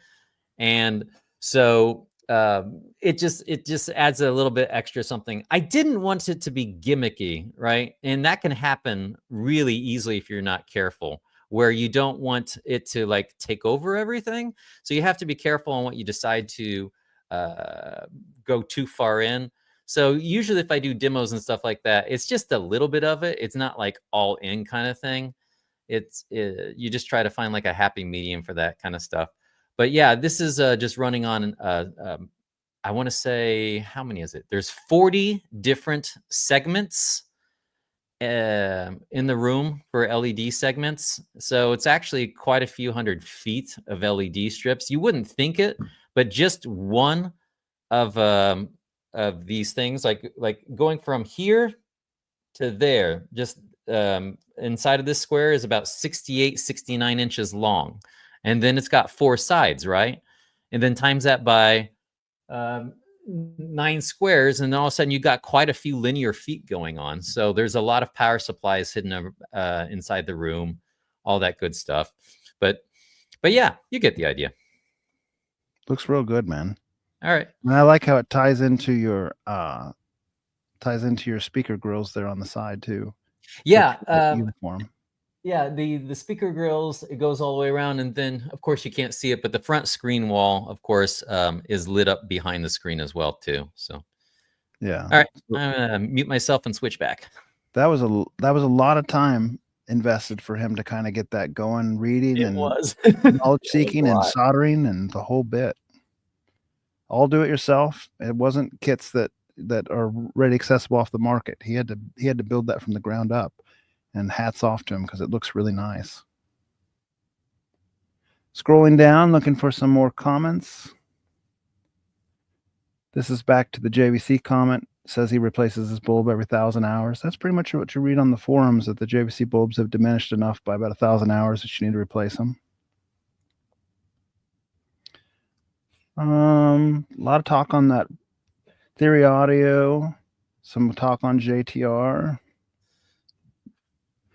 Here's a question. Are you happy with the new Ultimax drivers, and do you have to upgrade your amplifiers? I remember the NX3000 was clipping.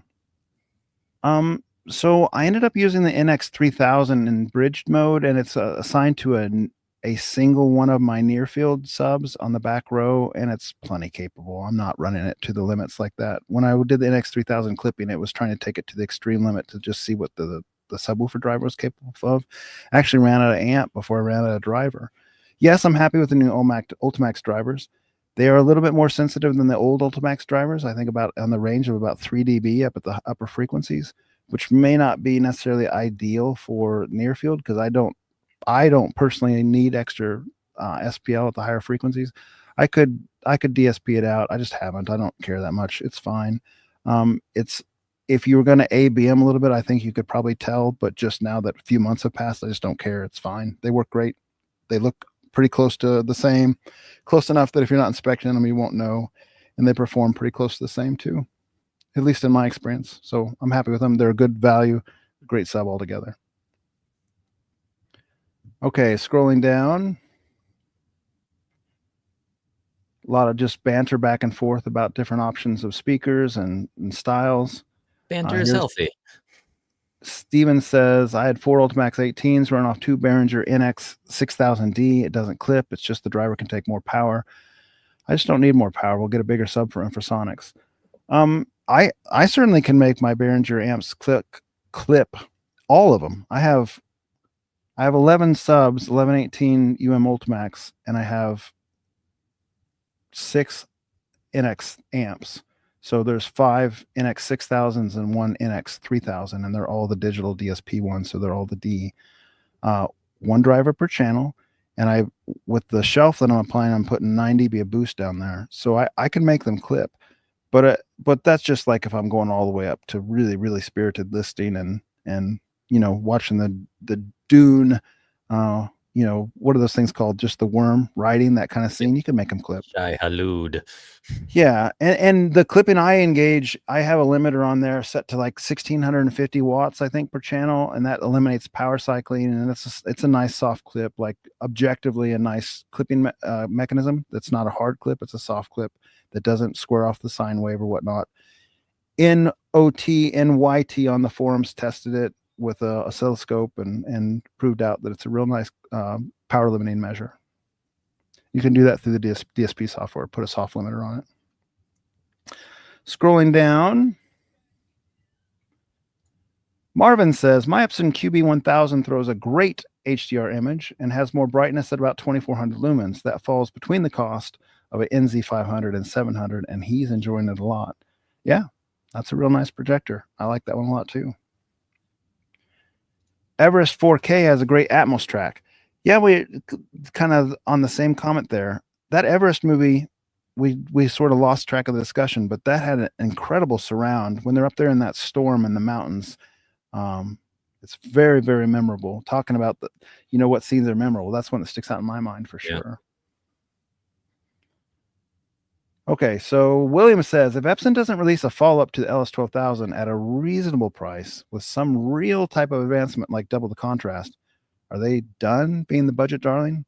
I think not if they don't stop selling the 5050 UB. Well, that's true. If they cut the 5050 UB, then I don't consider them really having a budget option that would be for a more serious theater at that point anymore. I mean, what's left? Like the 3800, 3200? Yeah. And those, I'm not going to. LS9000 they released, which I saw in the comments flying up on the bottom of the screen. We just haven't gotten there yet. That's someone had a question about. Not to give away the ending, but with 2000 contrast at $4,000, that's a hard recommendation. It's hard to recommend 50-50 at that point myself. Yeah, absolutely. All right.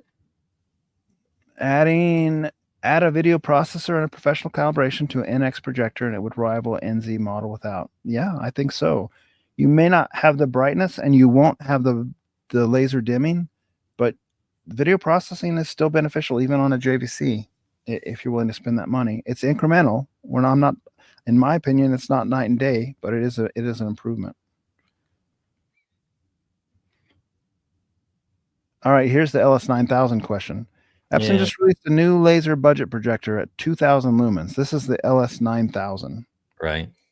And I'm not saying that there aren't some advantages in that projector versus the old UB 5050 UB.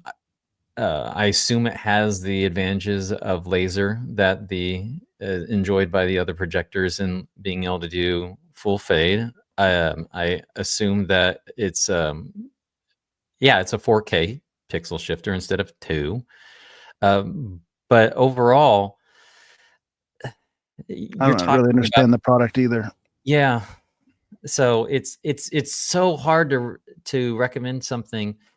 It does feel a little bit like a step backwards, or even like paying the hyperinflation tax in a way, as opposed to it being like an actual budget projector per se.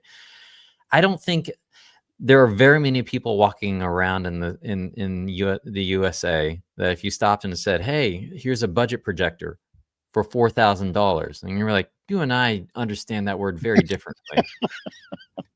and there's it's one of my least favorite subjects that show up on Facebook. There's a home theater group called Budget Home Theater, and that's the one thing that people are always arguing. Well, budget's relative, and I was like, I hate that. I find that answer, it's an excuse. It's well and truly an excuse. It's like, because the heavily implied meaning behind budget is that is within reach for most people, Yeah. right? Because otherwise, using that logic, oh well, budget, it's a budget. A budget Nobody Ferrari. says, yeah. Now Yeah. somebody's like, well, everybody has a different budget. It's like, but that's not what it means in that context. It's context heavy. This idea that it should be within the reach of most people's budgets, that would be what budget friendly means, that most people can afford it. And I don't think most people will be affording that budget projector. Yeah. So, all right, I'm all worked up now. No, I agree in full, and I don't really understand Epson's idea behind it, except for that they seem to just be kind of cranking their prices up because they can. They've somehow figured out this is a niche hobby, and a lot of the clientele seem to have money and will pay what they ask. And I wish that necessarily wasn't proving true, but it seems to be proving true. Yeah. And So- and hopefully this is just sort of like a bump in the road while the entire world tries to work itself out, but we'll see. Yeah. Scrolling down, you can probably get the new Max projector and probably be above low tier for sure. You We still know, haven't seen it, but there's good feedback on that Max projector on ABS, frankly. yeah, that and I've we're talking about the Valerian one. Some contrast numbers are starting to show up from different people who have measured it. I know Pixel Pusher on the Discord channel posted some numbers that some people had for it, and it's not too bad. So you clamp the iris down, and its native and its contrast that it's playing with, it gets better and better and better. But like, the brightness drops pretty quickly, though. If you want, like, say, a 4,000 to 1 through the iris, you're down to 1,400 lumens, for example. So, but now, then, in theory, in addition to that, they have software tricks on their projectors. Valerian does that. Hopefully, you could, take one from this side and one from that side, and you move the lever back and forth, see what you can get away with. Myself personally, well, go ahead. Oh, I was going to say, myself personally, I'll never be able to use a projector like that because you can see how far away the current one is. And so that's never going to be an option. And then, yeah, I can see the rainbows. So quite easily. And that's where my next conversation was going. Yeah. I got a PM from somebody who has a Max, and he said they've made some adjustments, and the rainbow effect can now be changed and dialed in to be less visible than on the Pro. I hope so. I know they had some firmware issues with their other model that, depending on which settings it was, it exasperated things. And I don't know if they ever got a clear bead on their firmware to deal with that entirely. But I think it had something to do, my memory stretching a little, with different color temperature settings that was exasperating the effect of the color wheel. I wouldn't mind checking out this one out in the wild to take another look at it, because I'm all for something better, cheaper. Don't think I'm not. So Right. Yeah, but by the time you're talking about, if you're getting 4,000 to 1 contrast ratio, and I haven't seen those numbers from Pixel Pusher, so keep me straight here, but just going on what you said, 4,000 to 1 contrast ratio at 1,400 lumens is not exciting, because the LS12000 is besting that by another 1,000. It's 5,000 to 1 contrast ratio on the LS12000, and it's a couple thousand lumens. So you've lost ground. Yeah, true. However, depending on the software tricks that you play with it, like let's see here, what's it? EBL, for example, what they work with is what I think they call their system for messing with things dynamically on the picture. Normally that DLP is actual native from scratch. What is it, like 1,500, 1,800, 2,000 to 1? Yeah. But the thing is, like, I still remain skeptical that EBL, just from stuff I read and PMs I get, quite frankly, from people who have it, it's good when it works, but I don't know that this is from my own experience seeing it at an early firmware, and just from what I'm still reading, is that it's not perfect. It's none of those systems are going to be perfect. And so if you're bothered by the odd artifact here or there or more, you're going to be bothered by it. Yeah. if you're someone who thinks like, it's good enough, I'm not going to worry about little artifacts, or I'm not going to pixel peep or all that kind of stuff, however you want to word it, it's probably great, Yeah.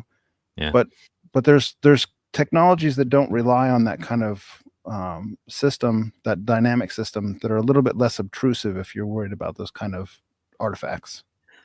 I hold out hope that it is a little bit early days for some of the stuff that they're Sure. attempting. So yeah, always one of these, and I don't want to kick a new company too hard while they're down. Their marketing's first rate, that's for darn sure. Sure. Yeah, I'll continue to be careful about watching too much runaway enthusiasm on the projector. Then at the same time, I'll root for them, that they can, keep pushing the space forward. Man, I would love to see, somebody like them grab like TI's new 0.8 chip or triple that up and give me a higher end projector. See what you can do with that. I love to dream of that stuff. Yeah, absolutely. Getting a lot of comments through here just talking about how your cinema looks really nice, Ryan, and all will agree. So thank you, chat. I appreciate that. Giving you some positive feedback there. I'm not popping them all up, but there's quite a few of them. Do you EQ the near field sub differently than the rest of the subs? Not in my room. Each person can figure out what they want to do there. In my room, all 11 have the exact same EQ. You could apply, however, if you wanted more like kick drum feel in the back, you could boost the 70 hertz or 60 hertz, 90 hertz, that range. If you want more subsonic, more wobble feel, you could boost 10, 20 hertz, 15, 30 hertz, that kind of range down the lower frequencies. You can EQ it however you want. In my room, just apply a shell filter to all 11 subs the exact same. That kind of just makes it more flat in my room. And then I just elevate the bass level from there. Preference, subjective preference, no right or wrong. Is this I wish I knew if it was Kevin. I think it's probably Kevin tonight, but agree with you, Ryan. This is Kevin from GSG Audio, we're assuming. Yeah. Agree with you, Ryan. The US-based Epson pricing was a tough pill to swallow compared to what the Europeans are seeing. Yeah, it doesn't make a whole lot of sense. Sony likes to do that little game too. Yeah, and the funny thing about it is, I mean, in the past, there had been some situations where we were actually the benefactor of the better pricing, but now the shoe's on the other foot in this particular case. So, I mean, they have their department heads at their companies who try to, maximize profits. It's like, I'm not gonna like get too angry at a business for running their business how they see fit, but I'll still say what I'm gonna say. So hopefully we can affect that from our little place down here up to them up on high. Right. Rick says, "Hey, do you have a home theater tour review?" So we're gonna make that happen. But Jeff responds with a very good truth here, that basically there's an AVS forum build thread that Chirpy put out there that's fantastic. And if you find him on AVS forum, his handle is Chirpy, CHIRPIE. Is it on your name tag there? Oh, actually, neither of our name tags are up right now, I don't think. Oh, well, we'll have to figure that out in the future. But it's Midwest Cinema 2.0 is how you'll find it. Yeah, that's right. Cinema Midwest 2.0. You could literally type in Google AVS Cinema Midwest 2.0 and it'll find the thread. I'm going to put it in the chat. Yeah, it's a long thread, but most of it's useful information. Prepare to be astonished, because Ryan really went all out on a lot of his design, including jackhammering out the floor to get greater depth on a brand new house basement pour. So really, really amazing, quite frankly. Top 5 most interesting conversations I ever had with my wife. That one right there. All right. I don't know if you can actually even see that comment. I'll put it up there just briefly if someone wants to try to copy it down, but that's the gist of it. Cinema Midwest 2.0, and you'll find it if you just Google it. Okay. We're catching up on the comments. They're getting to be more of a live status, so you're not listening to comments that are 2 hours old at this point. I think budget means you get a great deal for the price. Why buy the LS9000 when it's bad? Buy the LS12000, but don't do that when you should buy the NZ500 for $6,500. Okay, for $6,500. The NZ500 is a new budget darling. William, I gotta agree with you. Kind of, yeah. I mean, kind of. It's it's hard to make a case otherwise, right? Where if you're already spending, yeah, I get it, right? 4,000 up to 6,500, but the jump in this hobby, you look at projectors as like if you pay the difference between say the NZ500 and say the NZ700, you will not see near the jump in difference and paying that extra money that you would see hopping from that 9,000 to a 500. I can make that bold claim sight unseen. It will be significant. Yes. Yes. And I got some critical PMs and MSN messengers just this last couple weeks because I said that, and this maybe have been a month ago now, that I think the NZ500 is my new recommended budget, as it were, projector, kind of like the entry tier that everyone should pursue, as far as like this is a great projector. And before that, it was the LS12000 for 3 years, and people were like, "Well, I thought you liked Epson. Why all of a sudden you like JVC?" I still do like Epson, Yeah. and I still do think the LS12000 is a fantastic projector. Do I expect it to remain on top forever? No. The NZ500 is 3 years newer and fixes a lot of things that the previous JVC RS2100 that I had, the NZ7, did wrong. And so the NZ500, in my estimation, there are unique cases where I would recommend one or the other, certainly. But just as a general recommendation, I think the NZ500 has surpassed the LS12000 for most rooms at the same price point. They're within $500 of each other. I recognize still that there is absolutely reasons that someone might want to buy one or the other, but in just general, to the 80% rank and file, the NZ500 is probably the new budget darling. I agree with your sentiment there, William.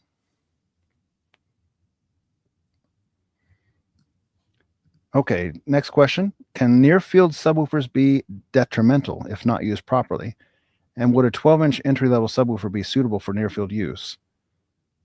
Sure, anything can be detrimental if it's not used properly. Yes and yes.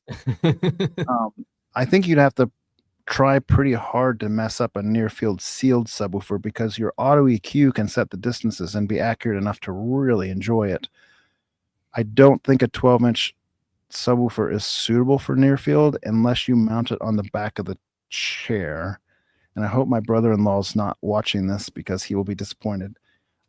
He just bought 8 12-inch subwoofers and he put 4 of them near field and 4 of them in the front of the room. And he has them on the floor. And this is my experience too. I tried 10-inch, I tried 12-inch. I don't think there's enough excursion there to get the near field experience on the floor. Now, if you direct attach them to the chair, you don't even need a 12. You can do 8s. That's been my experimentation. I tried 6.5. Those weren't big enough to get the feel, but 8s were direct attach. So, yeah. Consider that if you want to use 12, that's fine. You just need to figure out a way to stick them on your chair so that they're extremely close. Anything to add there, Ryan? No. Take away if you don't agree. No, the only other thing I might add is the capability of those things. Also, like our experience too is on a slab, as a friendly reminder on how these things affect and interact with things. Like, let's say you're on on the first floor, second floor of the house. Some of these things become much easier targets to hit with what you're putting in there and how they will affect things as far as like vibrating, shaking effect, all that kind of stuff. Like you get off a slab and you go in a basement and you go up to the first floor of the house, and that's almost easy mode in comparison, in my experience, on getting the kind of effect that you may potentially be looking for. I just put that out there as an aside, depending on your situation.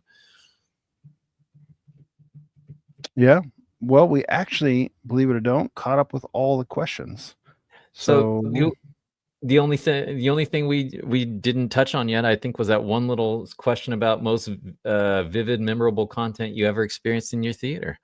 What do you think about putting that off to next week and being a topic when we have Tim and Sheldon come in? What do you think? Yes, that sounds fine with me. The only catch is I got family coming to town and a wedding, so maybe it'll be just you two, but we'll see how that one goes.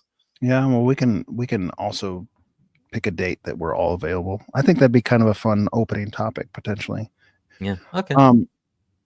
I did star this one. I didn't do very much starring tonight. This one I starred and then we missed it in the regular comments. So let's talk about this real quick. I don't know the answer. We're gonna have to look it up unless you do. Ascend Acoustic CMT 340. I wish I could say, that I'm all knowing, but I do not memorize the specs for every speaker that's been released. Actually, look, Shocking. ASR actually has a review on this. I mean, you're not gonna get very much better review than ASR. Let me share the Yeah. screen and we'll talk it through.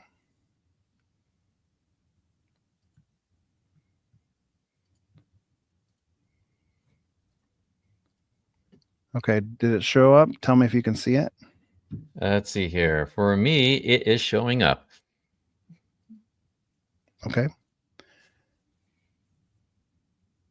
So here's the frequency response measurement and dispersion quality off axis. That doesn't look terribly different than what you'd expect. In-room response is kind of like a little bit of a cinema curve. Harmonic distortion, very low percentage wise. We're talking less than 1% everywhere across the board there. I don't know what level he's measuring at as far as SPL, but it's low what he's doing.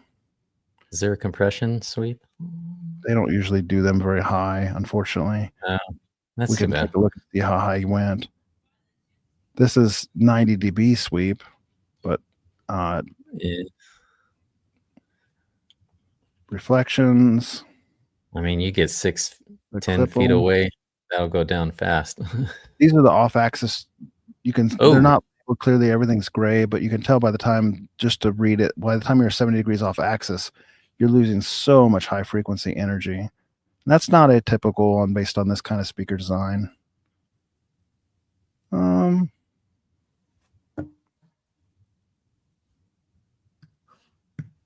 Scrolling down. This you'd rather see than this as far as a polar plot.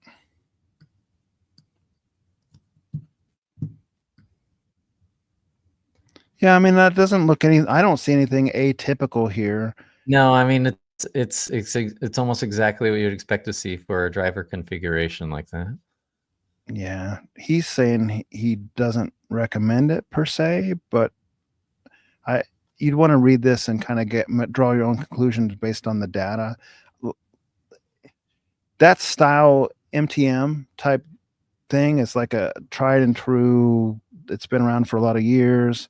I shouldn't even say tried and true because I don't even really personally like that style speaker, but it's a very well-known quantity, if you will. Like there's a lot of companies that have made that style speaker. There's a guy named Aaron that you guys probably know, Aaron's Audio Corner, and he has a great video that says, I think the title of the thing is "Why Does My Center Channel Suck?" Yeah, I remember that one. And to be quite frank, it's because this style design is what a lot of people use as a center channel, and it's not necessarily the best design.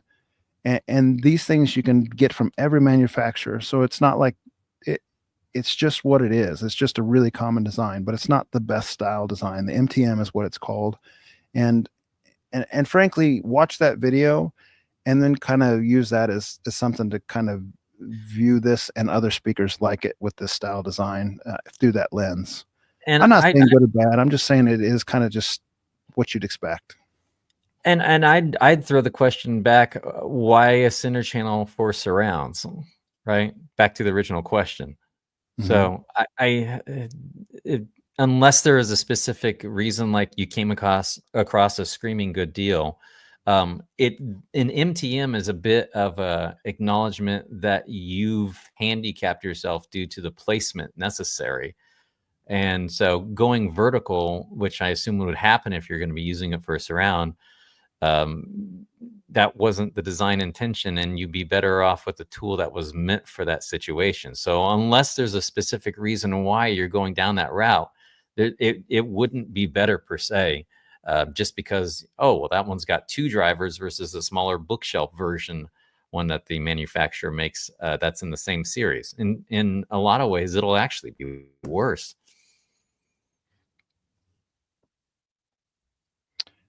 Going forward, William says, "Hey, have you tried watching the NZ 500 at a smaller screen size? Try to get the nits up higher. It probably looks stellar at 120." Well, so William, my screen size is a 144 CinemaScope, but when I'm zoomed in to a 16:9 side and have my black bars on left and right, it's a 116. So I'm in that same ballpark you're talking about. Yeah. It's not the QL6, the QL3000 is 6,000 lumens. It's literally 3 times as bright as the JVC. So I'm not the right guy to ask at this point since I've been using both those projectors side by side. To me, the NZ500 seems dim, but it's because side by side AB, the one I'm comparing to it, is literally 3 times brighter. I am addicted to brightness right now. Yeah. Let's be honest. It's funny, right? It's like the same it's the same magic trick over and over and over again, but what a magic trick, I guess.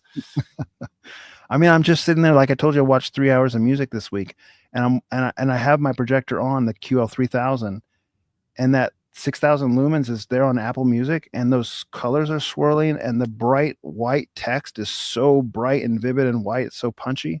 It's really fabulous.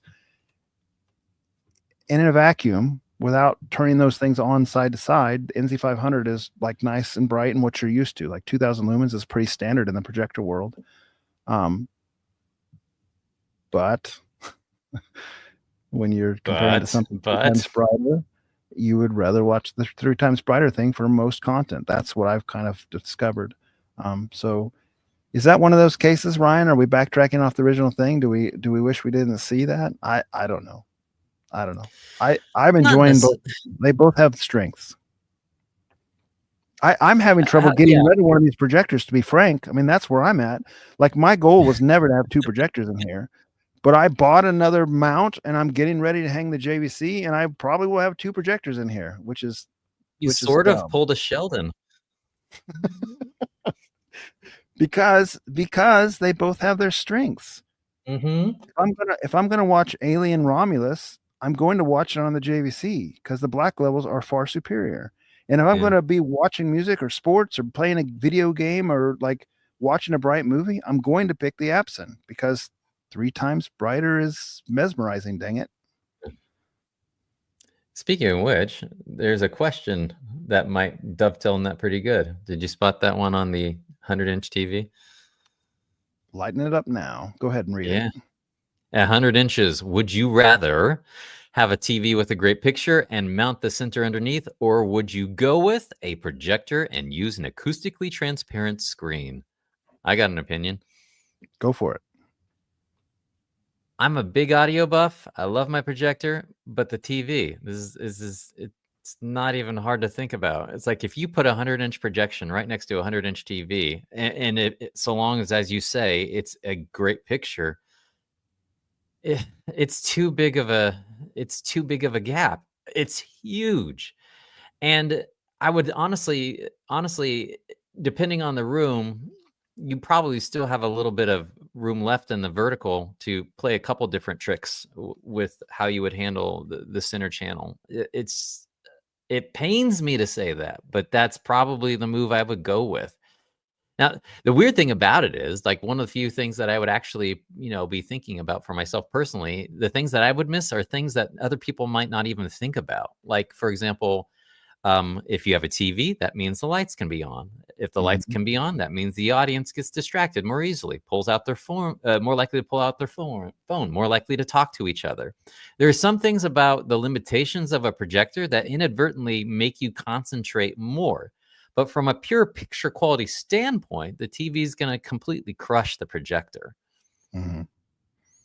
Yeah, I agree. And I've said it on multiple podcasts at this point, Jordan. Like, if OLED comes down to a reasonable price, OLED, for me, it's OLED. That's the point. If OLED comes down to a reasonable price for, say, 110, 115, 120-inch projector or image, I'm switching over and I'll figure out the center channel because it's such. We started this podcast saying, like, the thing that we would want to, like, still be in kind of the upgrade cycle for is to kind of catch the projectors because there's just so far lagging behind TVs. It's just true. So by the same token, I talked about this on the last podcast. I used to replace my monitors every year and a half. Like I work in IT. I'm constantly chasing the newest monitor. I got this C2 OLED three generations ago. What is it? I don't know. It was during the first part of COVID, perhaps. I've now had this thing for 3 years, and I haven't even looked at the newer models because I don't care. Like, this thing is gorgeous, beautiful. It's stopped the upgrade cycle for me. That's that tier where it's good enough that I don't even need anything else. So if that could be up here, I'm all in, and it's such an improvement that it would be worthwhile. All right, we're caught up on comments. Anything else you'd like to add before we close out, Ryan? Not at all. I enjoyed the chat. I'd like to thank everybody out there for hopping on and listening to us yak for a little bit. And other than that, that's all I have to say. Thanks for having me. Yeah, it's always my pleasure. All right, guys. Thanks for joining us tonight. You have any questions for us, let us know. Be thinking about if you got any topic ideas for the podcast, put it in the comments and we'll bring it forward. I think next one we might do, Ryan is in Cedia next week. We'll probably have some of the Kansas City guys join me again next week. We might do something on the most vivid, memorable audio demo or source material that we've ever found in our theater and kind of opine on that. All right. Until next time, thanks again.